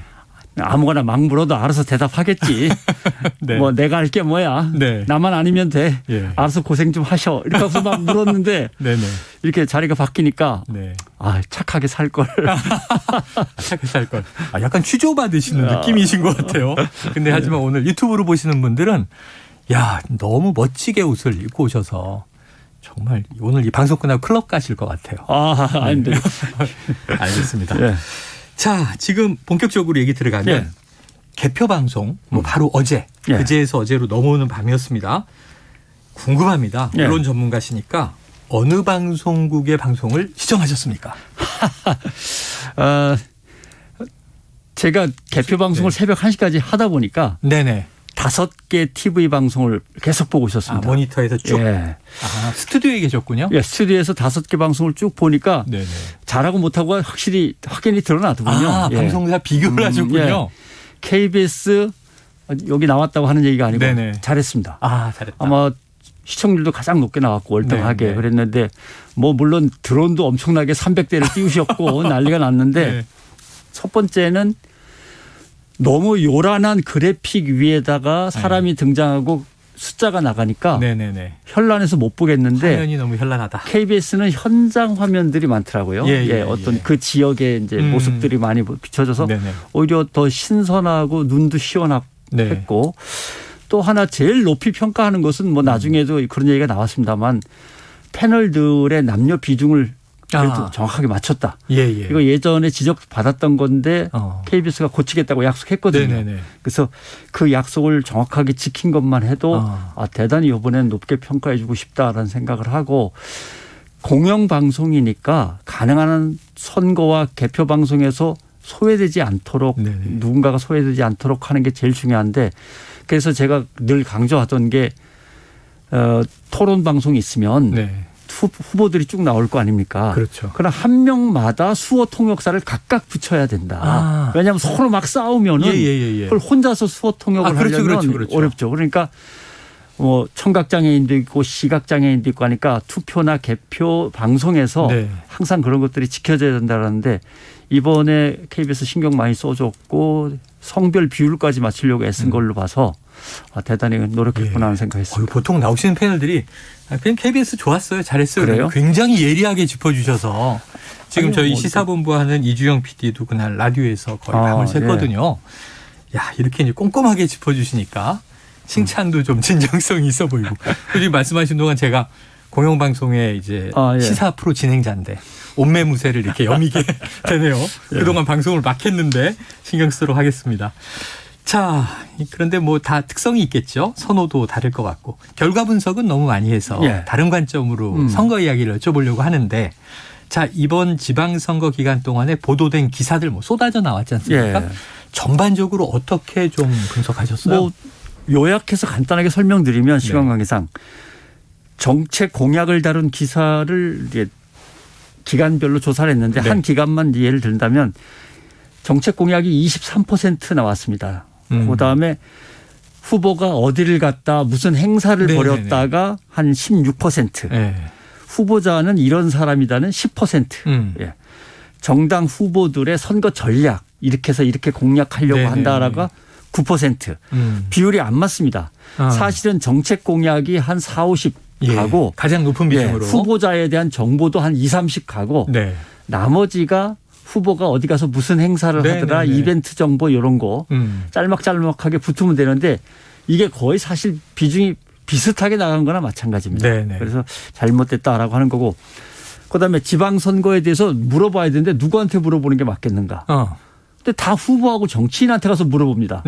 그 사람들을 검증해야 되니까 이건 전문가 교수들한테 묻고 그다음에 그 사람들한테 지역의 이런 현안들을 해결해 달라고 요청해야 되니까 시민들한테 물어야 되는데 숫자를 보니까 취재원의 85%는 정치권 그다음에 전문가 교수는 한 16, 7% 시민들은 그저 한 6, 7% 이렇게 끝났습니다. 좋은 분이 뽑혔으면 좋겠어요. 뭐 이런 얘기. 그러니까 결국 심층 취재의 비중이 상당히 줄어들었고 받아쓰기 후보들이 떠드는 얘기를 계속 받아쓰는 그다음에 정쟁 가득하고 균형 좀 맞추라 그러니까 요 후보 절반 요 후보 절반. 기계적 균형. 근데 누구는 거짓말하고 누구는 참말을 했으면 비중이 달라야 되는데 그런 거는 검증 못한 거죠. 야, 중요한 얘기를 짚어주셨습니다. 사실 후보자들한테 물어보면 다 잘한다 그러죠. 그렇죠. 뭐 다 해드리겠다고 하죠. 누가 문제점을 얘기하겠습니까? 그런데 우리의 보도가 너무나 후보자 중심으로 그렇습니다. 그리고 또 후보자 이야기를 또 이제 편집해서 헤드라인으로 쭉쭉 뽑다 보니까 맥락도 빠지는 경우들이 많고요. 사실 후보가 무슨 말을 하면 받아 쓰는 건 사실 해야죠. 근데 다운표를 쳐서 제목에다 크게 올리는 거는 그건 삼가해야 됩니다. 맞습니다. 그거는 정말 해석을 해서 전문가의 의견을 넣어서 맞습니다. 언론사가 드라이하게 정리해줘야 될 부분인데 너무 좀 선정주의가 강화됐다 이런 생각도 들고요. 자, 이번 선거에 언론이 미친 영향을 어느 정도로 보세요? 사실 그동안은 이제 레거시 전통 미디어들의 힘이 빠지고 SNS나 유튜브 같은 것들이 힘을 받아간다라고 생각했는데 선거 국면에서는 그게 아니었던 것 같습니다. 일단 레거시 전통 미디어들이 의제를 설정해서 띄우면 나머지 SNS나 유튜브에서 그게 요란하게 받아서 나가고 SNS 유튜브에서 중요한 거나 자기들 입맛에 맞는 걸 전통 미디어들이 골라가지고 치우고 또다시 결국은 전통 레거시 미디어들이 일반적인 상황과 달리 선거에서는 상당히 힘을 쓰더라라고 하는 게 이제 중요하고 그다음에 꼭 말씀드리고 싶었던 게 하나 있는데 거미줄 뭉침 현상이라고 하죠. 거미줄이 고르게 넓게 펴져야 잘 통하는데 중간중간에 거미줄이 뭉치는 거죠. 이게 특정 뭐 예를 들면 단톡방에 가서 뭉치고 그다음에 특정 좀 이렇게 험악하게 말을 막 하는 유튜브에 가서 뭉치고 그래서 SNS나 새로운 뉴 미디어 또는 소통 채널들이 거미줄처럼 사람들을 잘 연결해서 민주주의에 도움이 될 거라고 생각했는데 그 안에서 뭉침 현상이 나타나면서 여론이 오히려 거가서 막혀버리는 그런 현상도 많더라고요. 왜곡이 된다든가. 그다음에 선거를 치르면서 공동체가 계속 깨지고 있습니다. 가족끼리도 다투고 동창회에서 내보내버리고 뭐 이런 남의 거. 얘기가 아닌데요. 그 실생활 우리의 삶의 공동체는 그렇게 깨져나가는데 SNS 카톡방 이런 공동체는 더 단단하게 뭉치는 거죠. 자기네끼리. 끼리끼리만. 근데 물론 선거 때 그럴 수도 있다고 하지만 이게 과연 국민 화합이나 사회 통합에 나중에 어떤 영향을 미칠까 무지하게 걱정되는 부분입니다. 네. 정치적인 뭉침이 오히려 전통적인 공동체를 그렇습니다. 파괴하는 나쁜 악영향을 준다. 이거 굉장히 좀 서늘해지는 얘기입니다. 자, 또 한 가지 저도 좀 가슴에 손을 얹어 보면요. 이게 지방선거는 총선 대선 다르게 또 후보들이 워낙 많잖아요. 그리고 또 이제 우리가 기호 1번, 2번만 가지고 계속 싸우는데 3번도 이번에 존재감이 없었고 그 이후의 후보들도 분명히 있어요. 그런데 이제 소수정당 후보나 무소속 후보에 대해서는 언론 보도 찾아보기 어려웠다. 이거 좀 짚어야 될 대목 아닐까요? 제가 숫자를 다시 한번 확인해 보니까 지방선거에 출마한 후보가 국민의힘이 39%, 민주당이 40%, 소수정당이 21%입니다. 그러면 소수정당을 소개하고 그 공약을 이렇게 검증한 보도가 뭐 20%까지는 안 가지만 소수정당이 21% 출마했는데 20%는 안 가도 10%는 넘어야 되는데 사실상 거의 없었다라고 봐야 되고요. 그다음에 또 하나 소수정당을 배려하기 위해서 시범 사업을 했습니다. 11개 지역에 대해서는 대선거구로 해서 국민의힘, 민주당 말고 다른 소수정당 후보들이 뽑힐 수 있도록 한 지역구당 4명을 뽑아보자든가 3등, 4등까지도 이제 뽑아보자. 진입하는. 그런데 제가 남양주 바 선거구를 한번 봤어요. 민주당에서 2명, 국민의힘에서 2명 나왔습니다. 남양주 4선거구를 보니까 민주당에서 4명 나오고 국민의힘에서 3명 나왔습니다. 그럼 7명 나온 거죠. 양당에서. 그러니까 소수당은 제도가 바뀌었는데도 사실은 아무 소용이 없어요. 뒤에 밀려 있고.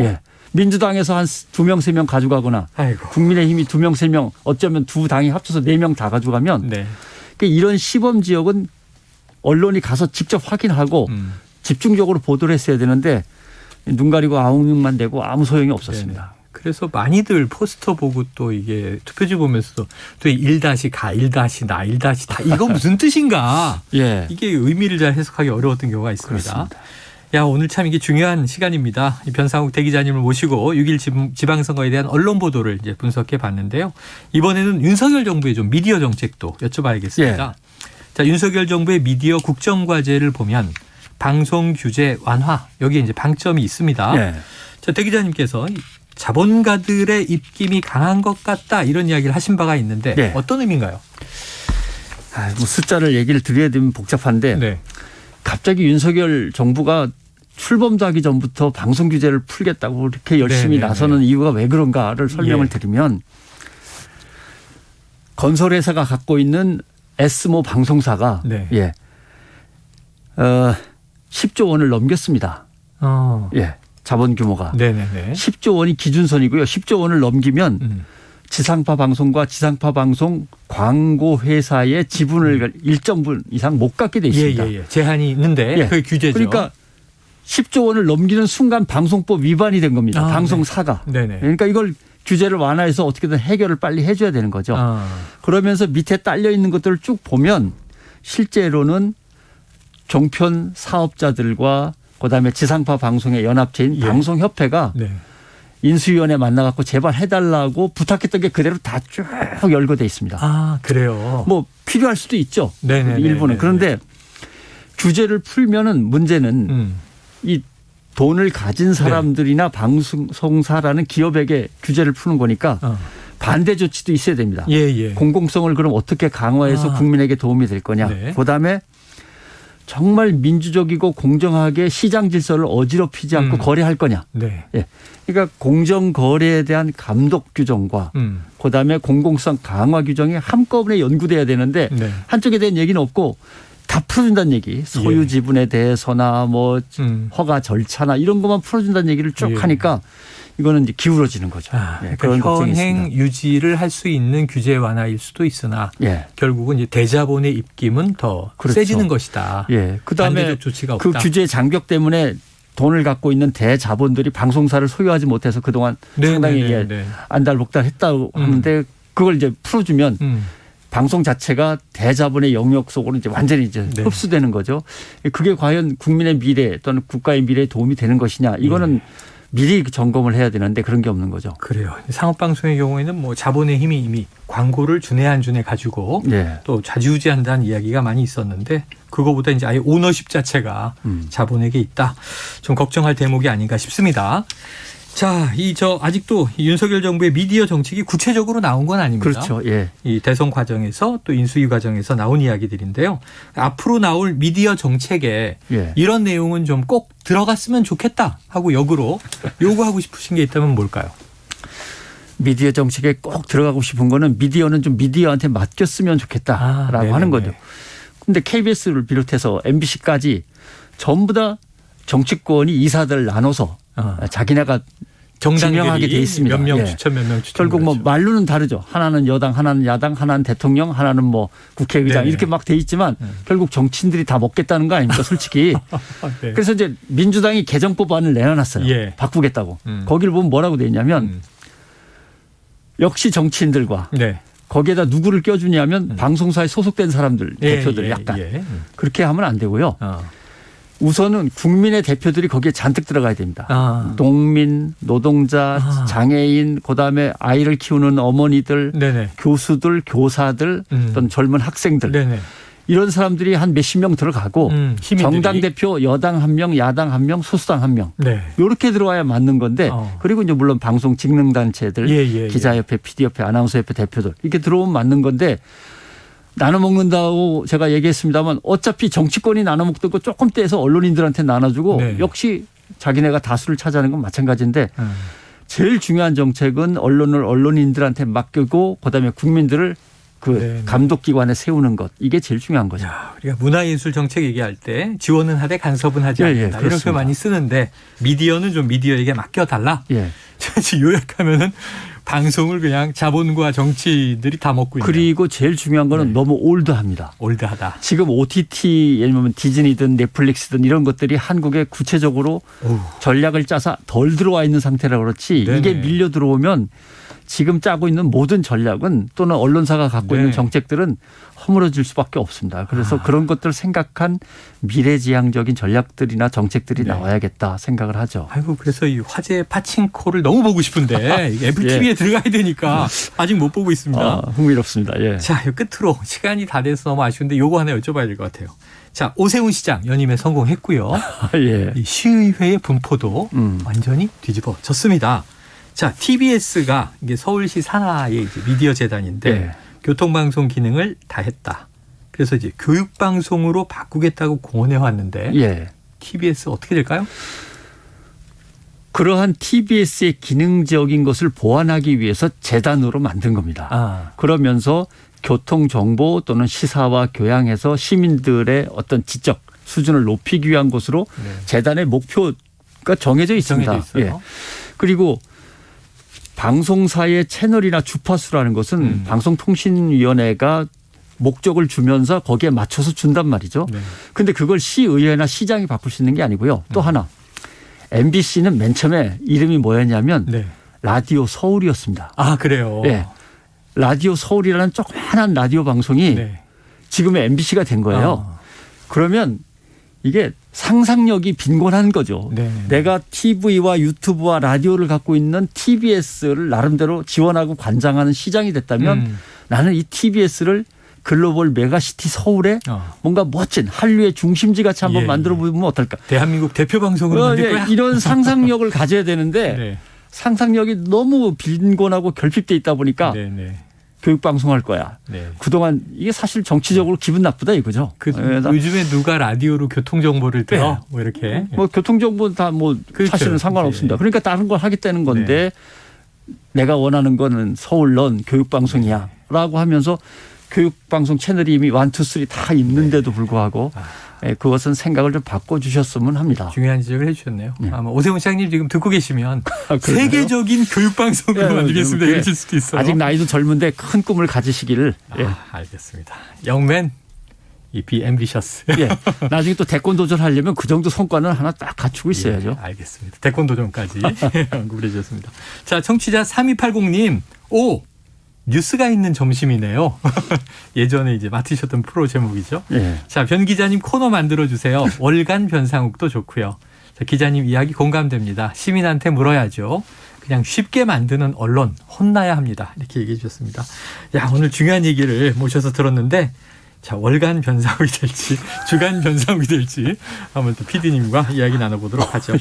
오늘 말씀 여기까지 듣겠습니다. 지금까지 변상욱 대기자였습니다. 고맙습니다. 네, 고맙습니다.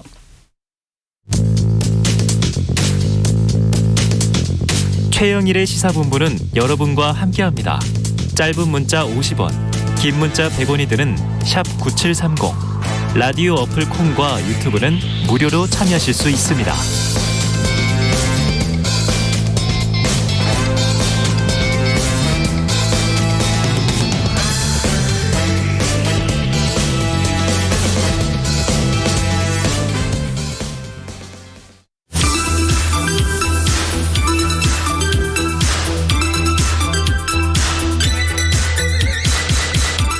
네, 민심은 데이터에 있다. 숫자로 보는 민심, 여론 오락관 몇 대 몇 시작해보죠. 자, 오늘도 이은영 휴먼앤데이터 소장님, 배종찬 인사이트 K 연구소장님 나오셨습니다. 두 분 어서 오세요. 네, 안녕하세요. 아유, 뭐 이번 주까지는 너무 바쁘셨겠어요. 네. 근데 앞으로 이제 총선이 2년 후라 네. 이제 보릿고개 혹한기가 찾아오는 거 아닌가? 맞아요. 네. 매주 여론 오락관은 뭘 하나? 아니 그래도 할 거 많을 겁니다. 할 거 많죠. 네. 왜냐하면 정책에 대한 뭐 네. 여론이라든가 맞습니다. 사실 매주 네. 꼭 선거가 아니어도 네. 여론조사는 쏟아집니다. 그럼요. 여론 오락관 콘텐츠는 마르지 않습니다. 네. 자, 먼저 지난 지방선거, 뭐 사실 어제 아침에야 개표가 끝났으니까 그렇죠. 이제 하루가 지난 정도인데 두 분에게 총평, 이번 선거의 특징은 뭐라고 보시는지 배 소장님 뭐로 보셨어요? 저는 우리가 수능 보기를 수포라 그러잖아요. 아, 그렇죠. 저는 투포.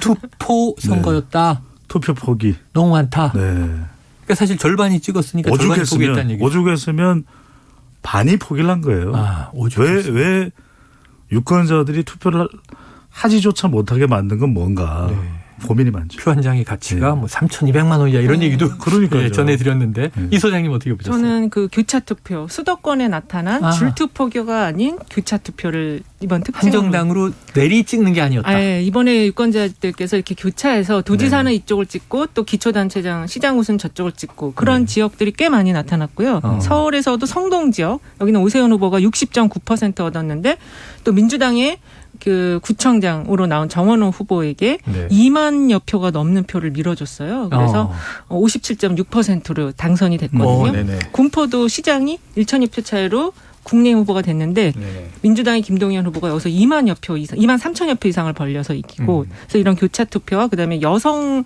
후보들이 많이 그나마 좀 나오긴 했는데 실제로 이제 당선된 건 광역단체장은 아예 없었고 기초단체장은 226개 중에 7개. 요것도 서울이 4개, 경기가 3개. 그러니까 수도권에 7명이 여성 단체장이 됐거든요. 그래서 이 여성이 본선에서 높은 벽을 여전히 느끼고 있다. 그래서 두 가지가 특징으로 보여요. 그런 특징을 또 잡아내셨습니다. 자, 한번 숫자로 분석을 해보죠. 엊그제 끝난 6.1 지방선거 결과, 뭐 결과는 어제서야 다 나와서 이제 개표 완료되고 24시간 좀 넘어서 가는 시간입니다. 자, 투표율 아까 말씀하신 대로 최종 투표율이 50.9%. 아까 이게 투포 얘기를 배 소장님에서 깜짝 놀랐어요. 이거 틀리셨거든요. 왜냐하면 투표율 이 예언도 우리가 했는데 잠깐만요. 기억이 62.29%, 62.29%에서 12.29% 어디 간 거예요? 제가 설명을 드릴게요. 62라는 거는 이제 6월 2일을 의미하는 건데 정말 투표를 독려했죠, 저는. 투표를 독려한 것이다. 아무리 실망스러워도 그래도 찍어야 한다. 투표 자체까지 포기해서는 안 된다. 그런 의미에서 제가 독려를 했음에도 불구하고 제가 뭐 고군분투했음에도 불구하고 안 되네요, 그게. 고군분투했지만 투표를 독려를 한 건데 숫자를 암시해서 그럼요. 안 먹혔다. 그런 깊은 뜻이 있었군요. 야, 이분 표정 하나 안 변해요. 뭐 정치하실 것 같아요. 전혀 마스크 안에서는 많이 변하고 있습니다. 얼굴 아래쪽만. 자, 그래요. 이 50.9%의 의미 이 소장님은 어떻게 좀 보십니까? 일단은 지지층이 안 나갔다. 여기 지지층조차도 안 나왔다. 네, 지방선거는 투표율이 좀 상대적으로 다른 대선 총선에 비해서 낮은데 더 낮은 거는 지지층이 안 나갔고 이게 2002년에 가장 낮았던 48.9%보다 살짝 높은 수준이거든요. 근데 2002년에는 왜 이렇게 낮았냐? 월드컵이죠. 월드컵도 있었고 그다음에 그 김대중 대통령 아들 비리가 이때부터 슬슬 이제 점화가 되고 있었어요. 그래서 이때 결과 보면 국민의힘의 전신인 그 한나라당이었나? 그때가 전신인 당이 11석을 광역에서 가져갔고 민주당은 4석을 가져가서 이때 좀 민주당이 많이 패했던 선거거든요. 그렇군요. 이걸 보면은 투표율이 높지 않으면 민주당 쪽이 좀 불리한 이런 흐름이 있었다 과거에 그렇게 볼 수 있을 것 같아요. 2002년도 지방선거는 6월이었을 거 아니에요? 그렇습니다. 5월이었습니다. 5월 말에. 6월 13일. 6월 13일이에요? 예. 6월 13일? 그럼 뭐 2018년하고 똑같네요. 거의 비슷하고요. 예, 이때 또 월드컵이 월드컵 중간에 딱 껴있네요. 5월 30일에서 6월 30일 사이. 그러니까 그 월드컵 효과도 무시할 수 없어요. 아니 어제 브라질과 평가전을 보니까 정치보다는 스포츠에 훨씬 관심이 많아요. 그럼요. 왜냐하면 우리를 흥분시키고 재밌게 해주는데 정치는 싸우기만 하고 재미가 없다 이거죠. 자, 정치의 매력도 좀 우리가 고민을 해봐야 될 것 같은데, 자, 이 낮은 투표율과 지금 이번에 민주당이 참패했으니까 상관관계가 있습니까?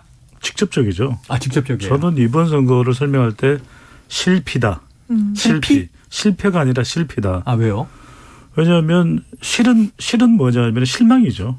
누구한테 실망했을까? 그러니까 국민의힘에 대만족한 선거가 아니라 더불어민주당에 대실망을 한 선거였다. 그 성격이 강한 거죠. 그러니까 기대치는 높았고 그 기회를 2018년과 2020년에 유권자들이 줬던 거예요. 그래서 민주당이 압승을 했는데 그 이후에 2021년, 2022년 대선까지 연패를 했거든요. 이 여파가 이 지방선거까지 이어졌다. 피는 뭐냐면 피로감입니다. 피로감. 가뜩이나 대선 이후에 대선 연장전이라고 해서 피곤한데 민주당에서는 계속 내용이 일어나는 거거든요. 그러니까 지금 우리가 투표율을 이야기하는데 광주는 37.7%예요. 그렇죠. 저는 이 37.7이라는 숫자를 처음 들어서 체온이야 이렇게 생각했거든요. 체온이야 이랬는데 약간 코로나 위험인데 이게 아니라 투표율이야 된 거죠. 그러면 유권자 3명 중에 1명 정도가 투표한 거예요. 광주는.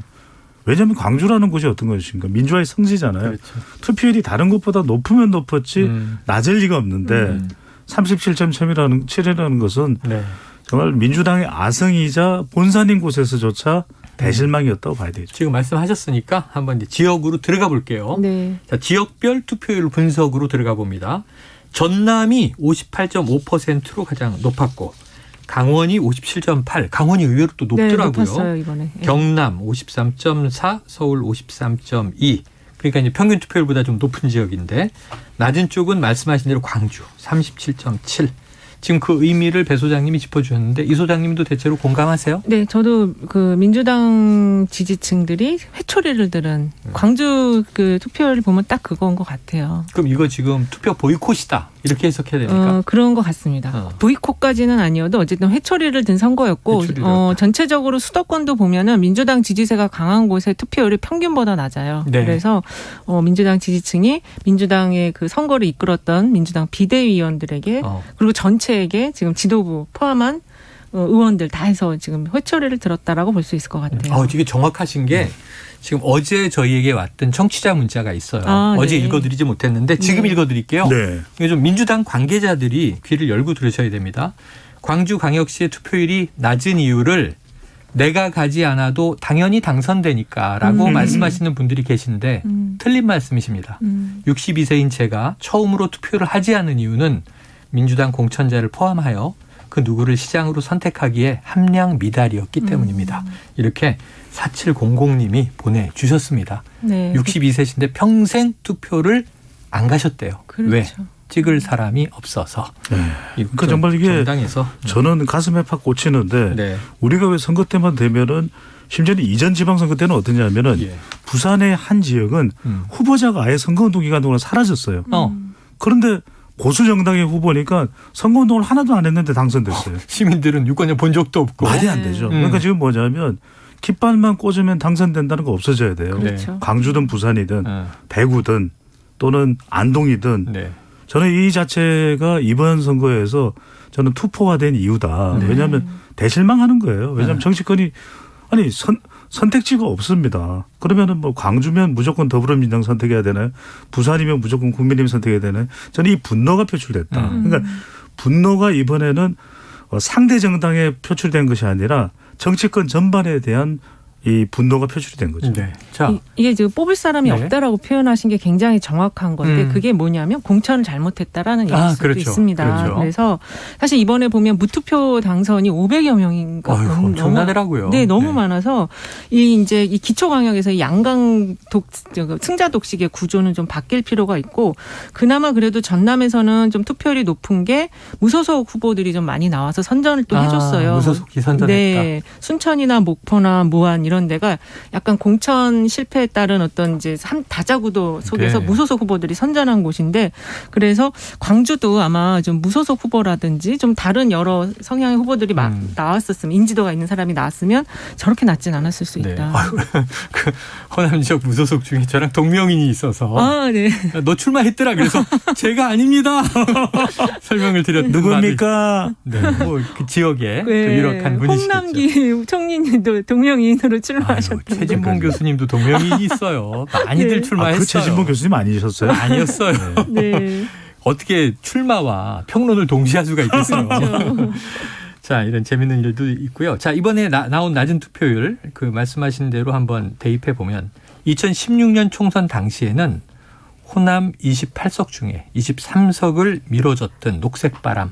그때 국민의당 바람이 있었죠. 네. 그때 안철수 대표. 초기에 국민의당이에요. 그쵸. 이번에 그렇죠. 국민의힘과 합당한 국민의당이 아니고. 예. 자, 그런데 이번에는 국민의힘 외에는 대안정당이 없다 보니까 아예 투표장에 가지 않았다. 대안이 없이 한 메뉴만 드세요. 여기에 대한 염칙입니까? 그렇죠. 그러니까 지금 호남에서도 투표율이 낮아진 또 이유 중에 하나가 이전에는 광주 같은 곳에서는 지방선거를 해보면은 민주당, 그다음에 이제 정의당이나 민주노동당, 진보정당들이. 네, 보수정당은 거의 선택지에서 제일 마지막이었거든요. 네. 선택 순위에서. 근데 이번에는 대한정당이 없으니까 그냥 국민의힘이 2등이에요. 그래도. 네. 그러니까 이게 뭐 호남 공들이기 효과도 일 수도 있고 어떨 수도 있는데, 그러니까 지방선거 때가 되면 정말 7장의 투표용지에 투표를 해야 되는 유권자들로서는 고심인 게 교육감은 더 모르겠어요. 그렇죠. 그러니까 그냥 교육감을 고를 때 진보 보수로 기준으로 교육감을 뽑아야 되나요? 교육정책 말이 안 되잖아요. 네네네. 그러니까 이게 저는 선거가 좀 혁신적으로 바뀌어야 된다고 보는데 그 부분에 대해서 안 바뀌어? 그럼 우리는 투표 안 해. 이걸 그대로 저는 보여준 이번 지방선거였다고 보는 거죠. 그리고 이게 지금 호남이나 영남이나 그 지역에서 당선이 되는 경우에는 정말로 자기 인지도를 좀 중앙까지 넓혀서 인지도를 계속 올리는 작업이 필요해요. 사실 호남 유권자들이 이제 보시기에는 너무 이게 인지도가 없다라고 생각하실 수 있고 그러다 보면 재미가 없어질 수가 있거든요. 지역에만 갇혀 있고. 네. 그래서 그런 걸 좀 높일 필요한데 대표적인 게 충청권 같은 경우는 이번에 투표율도 높고 상당히 접전을 벌였거든요. 예전에는 여기가 꼭 그렇지는 않았어요. 근데 지역을 대표하는 정당이 없어졌음에도 불구하고 지금 완전히 뜨겁게 붙은 걸 보면은 이 호남 쪽도 영남 쪽도 좀 원사이드한 바치기는 하지만 그래도 인지도를 높이고 대중성을 확보해서 그런 사람들을 공천한다면 좀 좋은 효과를 받을 수 있다 생각이 듭니다. 중요한 또 조언을 해주셨네요. 그렇죠. 그 이제 무소속으로 나오는 경우에는 그 지역의 텃밭을 구성하고 있는 정당 후보들과 이제 치열한 접전을 벌였거든요. 네네. 근데 한편으로는 경기도가 참 저는 흥미로웠는데 국민의힘이 아슬아슬하게 이 경기지사 선거에서는 석패를 했거든요. 그런데 교육감은 또 우리가 정당 소속으로 나눌 수는 없지만 임태희 후보가 굉장히 좀 큰 차이로 이겼어요. 인지도가 있는 인물이잖아요. 바로 그 부분이잖아요. 인지도예요. 그러니까 이게 교육 정책으로 평가했을까? 그런데 이름을 들어본 사람이 없는 건 임태희? 그 사람 아니야? 누구더라? 화제성. 마치 선거에 나오는 최영일? 최진봉? 홍남기? 배종찬은 왜 빼요? 제 이름과 같은 사람은 없더라고요. 아니, 헤어스타일로만도 당선 가능성이 높아요. 그렇죠. 그럼 노력을 할 필요가 있어요. 화제성. 화제성. 제가 인지도. 화제 인물이 되는 건가요? 그렇습니다. 자, 중요한 얘기들을 해주셨어요. 자, 출구조사 좀 들여다보겠습니다. 출구조사. 이번에 이제 2030 남녀의 표심이 좀 극명히 갈렸습니다. 전 이 세대별로 쪼갠 그 통계표를 보면서 깜짝 놀랐는데 서울시장 선거에서 20대 남성은 75.1%가 국민의힘 오세훈 후보 지지, 20대 여성은 67%가 민주당 송영길 후보 지지, 30대는 남성 66%가 오세훈, 여성 54.1%가 송영길. 자, 이게 지난번 대선 때부터 네. 젠더 갈등 얘기가 계속 나왔어요. 네. 그동안은 지역 대립이다. 또 세대 갈등이다. 이런 얘기 나왔는데 이제 성 문제가 커졌는데 우리 지역 일꾼 뽑는데 이렇게 남녀 표심 갈린 이유 뭐로 보십니까? 일단은 서울시장 같은 경우는 이제 우리가 자꾸 이거를 성별로 구분을 해서 보니까 더 네네. 그게 이제 두드러지게 보이는 건데 아. 서울시장 4.7 재보궐 올 때 그 많은 20대 남성들이 좀 이 오세훈 후보를 찍었잖아요. 네네. 그때 그럴 만한 이유가 있었어요. 그때 이준석 대표가 네, 탄력받은 거잖아요. 탄력을 줘서 이제 그렇게 됐는데 그 정치 효능감이 지금 계속 이어지는 흐름으로 봐야 될 것 같고 이게 얼마 안 됐으니까 네네. 그래서 내가 뽑은 후보가 좀 일을 잘하는 것까지 보자 해서 정치 효능감 차원에서 계속 지지를 했던 것 같고 여성 같은 경우는 이제 20대도 그렇지만 중요하게 봐야 될 게 30대가 좀 민주당으로 올인한 것도 있지만 그 안에서도 또 국민의힘도 많이 찍었어요. 그래서 이게 이제 30대, 40대 초반까지는 이 학령기 자녀를 두고 있는데 이 코로나로 인한 그 교육 현장의 멈춤에 네네네. 대해서 걱정을 많이 하고 뭔가 변화가 필요하다. 그래서 교육감 선거와 연동시켜서 하다 보니까 민주당 쪽을 좀 선호하는 분들이 좀 많이 있었던 것 같아요. 민주당 때 아무래도 혁신 공약 이런 것들을 많이 내는 교육감들이 많아서 그래서 여성들은 좀 그렇게 됐는데 사실 전체적으로 보면 20, 30대 젊은 층이 민주당보다는 국민의힘을 더 많이 지금 선호하고 있다라는 거는 민주당이 그 원인을 성별로 자꾸 보지 말고 전체적인 세대의 문제로 좀 세대 해서 문제로. 예, 좀 파악을 할 필요가 있다. 왜 이 젊은 중요한 층이 얘기입니다. 찍질 않는지. 과거에는 청년층 하면 주로 진보적 그렇죠. 이렇게 했는데 그렇죠. 지금은 오히려 보수화 이렇게 이제 물음표가 달려요. 갈라치기가 다른 문제가 있는 것이 이렇게 되면은 흥미로운 게 뭐냐면 지금 출구조사 2개 자료를 보면서 저는 이게 엄청난 영향을 줄 수가 있겠구나 갈라치기가. 네네. 왜냐하면 이게 정치가 작동된 것이거든요. 정작 20대 남자들이나 20대 여성들을 대상으로 해서 이렇게 자담회를 해보면 서로가 서로에 대해서 잘 몰라요. 그런 가운데 마치 특정 이슈를 가지고서 군복무라든지 또는 여성들이 취업에 보다 더 성공적이라는 이런 것을 부각시키면서 할당제라든지 이른바 약간의 정치적인 이간질을 하는 거예요. 그것을 왜냐하면 표심으로 연결시키고 결과적으로는 저는 이게 이렇게 된다 그러면은 2년 뒤 2년도 안 남았죠. 저는 2024년 총선에서 MZ세대의 심판이 이루어질 것 같아요. 정치권에 대해서. 역으로. 근데 왜 제가 이걸 지적하냐면 이러다 보니까 이번에 전국적으로 이 20대와 30대 그리고 40대와 60대 이상의 투표율이 확연히 차이가 나요. 그러니까 이게 이 젠더 갈등이 은근슬쩍 40대까지 넘어갑니다. 그래서 40대 남자의 투표율이 40.9%인데 네네네. 60대 남자의 투표율이 얼마인 줄 아세요? 73.9%. 되게 높더라고요. 33%포인트나 차이가 나요. 네네. 왜냐하면 60대 이상은 지금 우리가 왜 50대만 넘어가도 남녀 구분이 안 돼요. 그러니까 무슨 말씀이냐면 구분은 되죠. 그러니까 제 말씀은 정치적 성향에서 어떤 성적인 우리가 젠더를 어떤 구분의 기준으로 삼지는 않아요. 그런데 왜냐하면 이게 정치권에서 이런 이 행동을 하고 있는 것이거든요. 네네네. 그러다 보니까 오히려 더 투표율까지 줄어드는 양상까지 연결된다. 그래서 저는 빨리 멈춰라. 굉장히 중요한 지적이십니다. 네. 그러니까 이게 어떤 사회적인 본연의 문제에서 나오는 젠더 갈등이 아니고 정치권이 자꾸 이슈화해서 이 대남은 우리 편, 2030 여성은 우리 편, 그렇죠. 갈라치기를 하는 과정에서 이렇게 된 것이다. 그렇습니다. 자, 이거 안 되겠습니다. 자, 지금 출구조사를 언급했기 때문에 간단하게 개요 말씀드릴 게 있네요. KBS, MBC, SBS 방송 3사 출구조사 개요고요. 조사기관은 입소스, 코리아 리서치, 한국 리서치 6월 1일 오전 6시부터 저녁 6시까지 전국 17개 시도에 지정된 투표소에서 투표를 마치고 나오는 투표자 대상으로 조사했습니다. 아까 이제 2개의 출구조사를 보면서 이렇게 얘기하셨는데 하나가 또 있죠. JTBC 다른 회사에. 네. 자, 이 서울시장 선거에서 이렇게 갈라지는 현상이 있었지만 이것은 정치권의 이간질이다. 이렇게 얘기하셨어요. 자, 20대 여성의 경우에 지난해 서울시장 재보선 때를 생각해 보면 정의당 등 제3정당에 그래도 한 15% 정도가 갔었단 말이에요.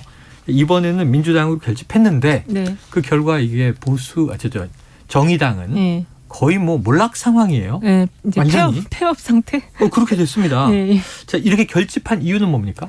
결집한 이유는 일단은 대한정당이 대한정당으로서 역할을 못했기 때문에 유권자가 심판한 거죠. 대한정당을. 회초리를 든 거죠. 아이고, 정의당이 지금 의석이 8개인가 9개인가 밖에 안 되고 전패를 했어요. 그래서 이거는 정의당이 정말 정의당뿐만 아니라 진보당도 그렇거든요. 그래서 진보 사이트에 진보 계열에 있는 정당들이 이렇게 유권자들의 심판을 받은 거에 대해서는 한번 진지하게 정말 모색을 해봐야 되고, 사실 정의당이 그 이대녀와 이대남, 그걸 한남 한녀, 지금 유권자들 서로를 그런 식으로까지 부르는 젊은 비하하는 표현이죠. 그렇게 부르고 있는데, 그런 거에 정말 영향을 준 것은 없었는지 한번 자성을 해봐야 됩니다. 저도 정의당 이야기 조금 했으면 좋겠는데 결국 당이 유권자들로부터 사랑받는 것은 세 가지거든요. 이념이 중요하고, 그다음에 정책이 중요하고, 사람이 중요한데 이게 3P입니다.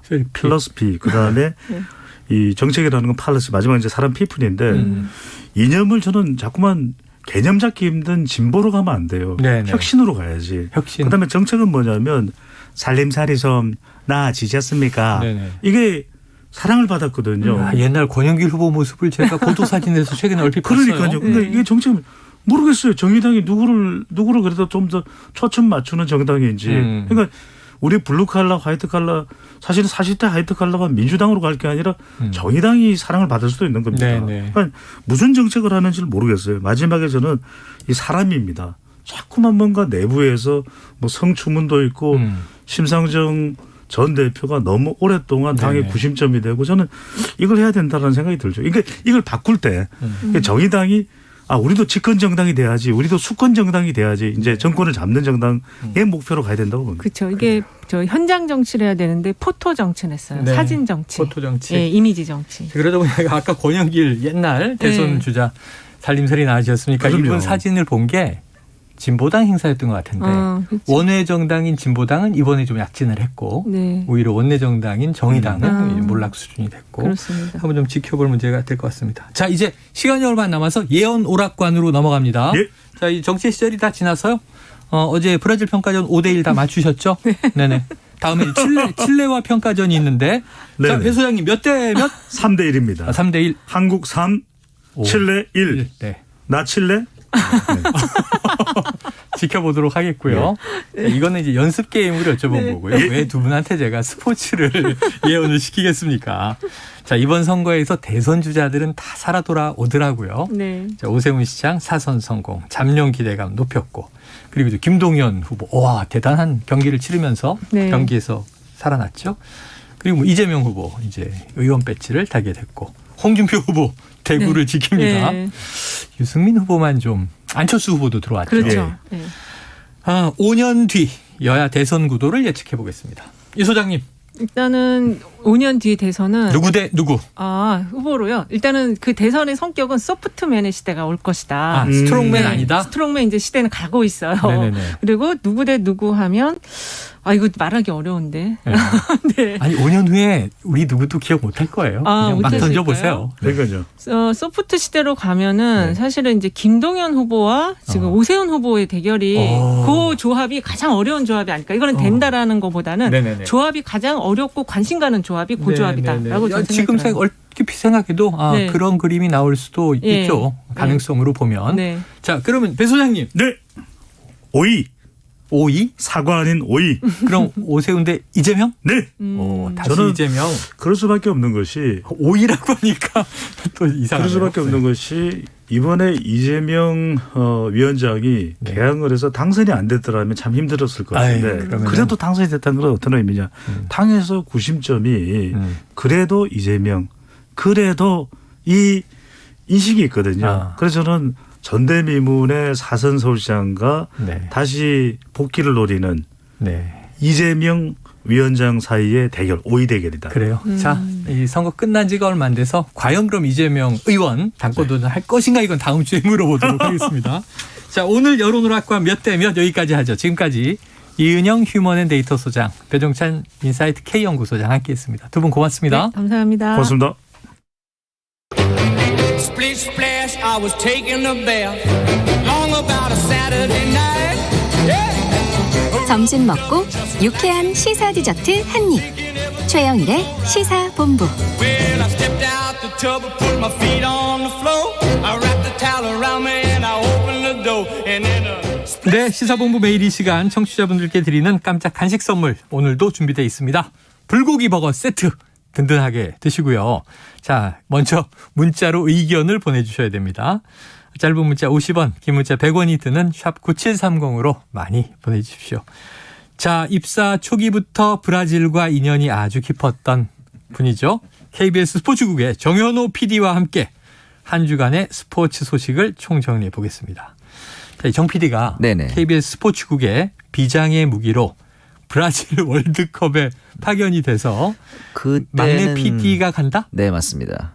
이거를 했어요. 그 당시에 리우 올림픽 때였는데 제가 같아서 이제 요즘에는 이제 디지털 콘텐츠 이런 게 굉장히 많아졌는데 네네. 그 당시에도 그런 게 심지어 이 땡튜브 플랫폼이 뜨기도 전이어서 몇 년이었죠? 2016년입니다. 2016년. 그때만 해도 이제 뭐 이제 SNS 콘텐츠가 많지 않아가지고 혼자 가가지고 찍고 편집도 하고 혼자 다 하고 네, 뭐 신세대 PD니까 핸드폰으로 찍고 뭐 그랬었죠. 그때만 해도 제가 20대였네요. 그때 브라질 대통령이 탄핵되지 않았나요? 뭐 그랬다는 얘기도 바뀐 직후였나. 왜냐하면 그때 지카 바이러스 돌고 막 워낙 그랬죠. 그 축구 좋아하는 브라질인데 맞아요. 경기장 밖에서는 시위가 계속 막 벌어지고 그랬던 기억이 있어요. 그 언저리 했던 것 같습니다. 자, 어제 저녁 서울 월드컵 경기장에서 대한민국 축구 국가대표팀이 브라질과 친선 경기 평가전을 가졌습니다. 네네. 자, 브라질 선수들 내한을 굉장히 일찍 해서 이 훈련 외에도 여러 가지 활동을 해서 화제가 됐어요. 놀이공원 가고 뭐 저기 클럽 가고 놀고 이랬는데 선수들이 개인적인 시간에 그러는 건 나쁘지 않다. 저는 그런 관점인데 이것도 다 의도된 활동이었던 거예요. 그래요? 그러니까 이제 낮에 계속 좀 졸리더라도 몸을 써야 밤에 빨리 숙면을 취해서 시차 적응을 빨리 할 수 있다. 그래서 그런 점에서 의도된 일부러 그래서 낮에 숙소에 가만히 있게 안 하고 훈련을 안 해도 그냥 계속 놀려서 그렇죠. 규칙적으로 자게 만드는. 맞습니다. 그것도 훈련의 또 연장이네요. 그렇죠. 그러니까 굉장히 제 사소한 것까지 챙기는 거 보면서 역시 월드 클래스는 다르구나 뭐 그런 생각도 좀 들었고요. 그래서 어떤 분이 물어보더라고요. 네이마르가 훈련 중 부상이 맞느냐. 놀다가 부상당한 거 아니냐. 원래 그쪽 부위가 좀 약간 고질적인 문제가 좀 있긴 했었죠. 그래요. 근데 이제 네이마르가 여러 군데에서 또 목격이 되다 보니까 그러니까요. 야, 한국에 와서 정말 신나게 놀더라. 근데 이것도 인기 요인이 됐어요. 맞아요. 자, 관광은 다 해놓고 네이마르 안 나오냐 의심을 갖는 분들. 자, 세계적 수준의 브라질 선수들이 하지만 총출동을 했습니다. 네네, 그럼 나왔고요. 피파 랭킹 1위다운 모습 보여줬는데 정 PD님, 뭐 스포츠 전문가 입장에서 보시기에 경기 내용 어땠어요? 일단 5대1이라는 스코어가 보여줘도 브라질의 압승이었고 네이마르도 이제 후반 33분까지 뛰었죠. 그러면서 이제 페널티킥으로 2골을 넣기도 했고요. 그다음에 이제 세트피스 키킹을 전담하기도 했고 사실 경기 시작하자마자 1분 만에 실점을 할 뻔했죠. 득점을 허용했는데 옵사이드가 됐죠. 맞습니다. 그리고 나서 이제 불과 6분 만에 또 사실 선제골을 허용했고 맞아요. 전반 막판에도 이제 페널티킥을 내주고 히샬리숑이었나요? 히샬리숑의 선제골이었습니다. 그리고 이제 네이마르 PK 2개 그리고 이제 황의조 선수가 전반 31분에 득점을 했죠. 이게 좀 단비 같은. 그렇죠. 설마 같은. 이기나 혹은 뭐 비기나 이랬는데 그다음에 이제 후반 30분에 쿠티뉴 그리고 추가 시간에 이제 가브리엘 제주스까지 득점하면서 5대1로 경기가 끝났습니다. 그러니까 우리가 3대1 때 늘 바라는 게 야, 여기 3골만 따라가주면 경기 내용이 바뀔 텐데 뭐 이런 그런 상황이었죠. 하지만 뭐 다 편안하게 봐서 재미있었는데 자, 페널티킥으로 2골 내준 게 이제 뼈아픈 대목인데 평가전에서 이 비디오 판독은 안 해요? 거의 안 하는 경우가 원래는 많죠. 근데 사실은 만약에 양 팀이 합의를 하면은 하는 것 자체가 뭐 문제가 되거나 이런 건 아닙니다. 할 수는 있다. 근데 안 하는 게 대부분인데 했다는 건 그만큼 좀 실전과 비슷한 좀 진지한 분위기로 임하기 위한 평가전이다. 이런 측면으로 어떻게 보면 긍정적으로 볼 수 있을 것 같고 사실 파울루 벤투호가 그전까지는 페널티킥을 내준 적이 없었단 말이죠. 그런데 이번에 페널티킥을 내주는 걸 보면서 사실 김민재 같은 주축 선수들이 이번에 부상으로 빠졌잖아요. 월드컵 그 본무대에 가서도 이렇게 변수들이 생길 수 있단 말이죠.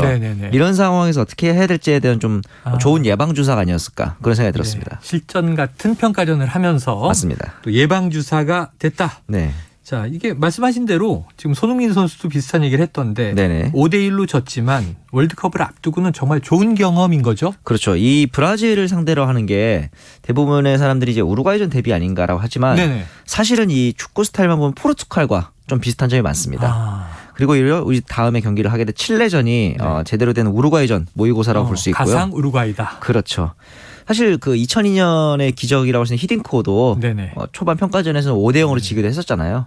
그러다 보니까 이제 우리나라 국민들도 이 평가전에서의 패배에 대해서 조금 더 겸허하게 받아들인 부분도 있고 벤투 감독의 인터뷰가 좀 인상 깊었던 게 네. 대패 후의 인터뷰에서 스타일을 바꿀 일은 없을 거다. 최대한 실수를 줄여나갈 거고 우리가 하는 방식대로 하다 보면 리스크가 생길 수는 있는 건데 이거를 조금씩 줄여나가고 개선하는 거를 생각하겠다라고 네. 얘기를 했는데 자기의 색깔이 뚜렷하다는 점, 예, 대회를 얼마 납두지 않고 흔들리지 않는다는 점 이런 부분에서는 좀 긍정적으로 평가를 할 수도 있을 것 같아요. 그래요.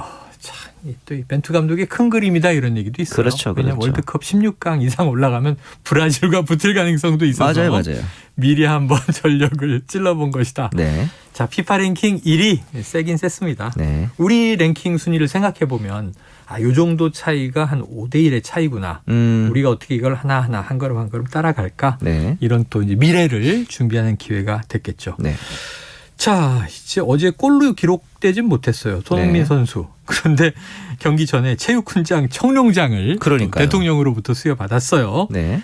자, 영국 현지의 각종 시상식에서는 패싱을 당하고 있다. 이건 무슨 얘기입니까? 이제 잉글랜드 프로축구 선수협회 PFA가 올해의 선수를 뽑거든요. 프리미어리그 올해의 선수. 이 후보에서도 지금 제외가 됐습니다. 후보 노미네이트도 안 됐다? 그렇죠. 득점왕인데. 네. 심지어 팀 동료인 해리 케인도 있고 팀 성적으로만 봤을 때 조금 아쉬울 수 있는 호날두도 후보에는 올랐는데 말이죠. 그래서 이게 사실 권위보다는 어떻게 보면 인기 투표 아니냐 그냥. 호날두도 그렇고 케인도 그렇고 현지에서 인기가 많으니까 이런 심지어 그 현지에서의 팬들도 그런 식의 비판 여론들이 좀 있고 멀리 갈 거 없이 그 어떻게 보면 축구계에서 가장 권위 있다고 할 수 있는 발롱도르. 네네네. 발롱도르도 2013년에 이제 그 당시에 뮌헨의 프랑크 리베리가 모든 대회를 다 우승하고 개인 성적도 굉장히 좋았지만 정작 발롱도르로 호날두가 탔거든요. 이런 부분에 있어서는 역시 인기 투표에 불과하지 않을까. 투표 성격이다. 네네. 그렇게 보면은 그렇게 신경 쓸 건 아니지 않을까. 그것 뭐 상 준다고 뭐 상금 많이 주는 것도 아니고 그냥 손흥민 선수 입장에서는 그렇게 개의치 않았으면 좋겠습니다. 기분이 좋잖아요. 그렇죠. 근데 또 못하면 이거 뭔가 차별 의식이 있나? 이런 또 우리가 의아심을 그거는 갖게 되니까. 맞아요. 네네. 좀 잘 줬으면 좋겠어요. 공정하게. 네. 우리나라 국민들 공정에 대한 또 예민함이 있기 때문에. 맞습니다.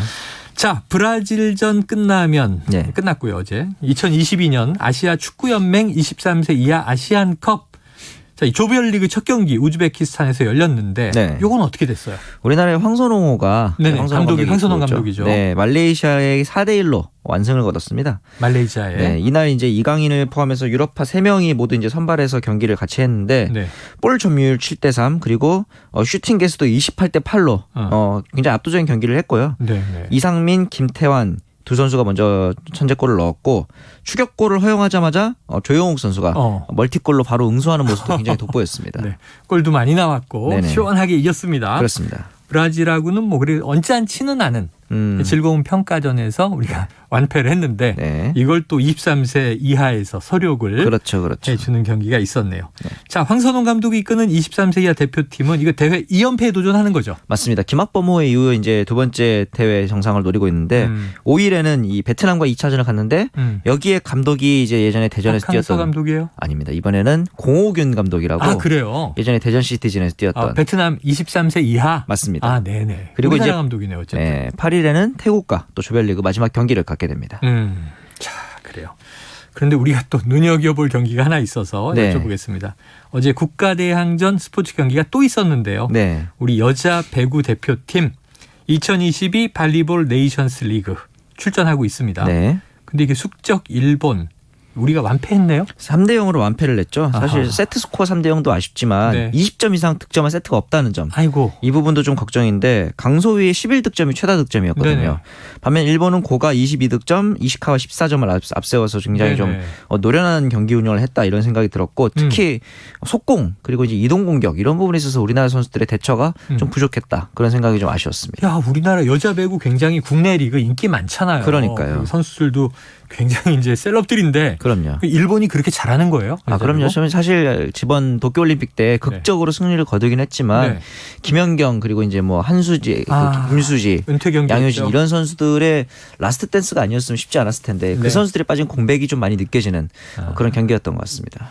그때는 우리가 4강까지 가서 맞아요. 브라질 팀 그때도 브라질이었네. 세르비아랑 브라질이 만났었죠. 그래서 세계의 강력들이 많구나. 하지만 아시아에선 우리가 탑이야 그랬는데 그렇죠. 이번에 또 자만하면 또 꼭 져요. 앞으로 또 이것을 승리 역전 발판의 계기로 삼았으면 좋겠습니다. 자, 도쿄올림픽에서 정말 좋은 모습 보여줬던 우리나라 여자 배구 대표팀. 해결할 과제들이 좀 있겠죠?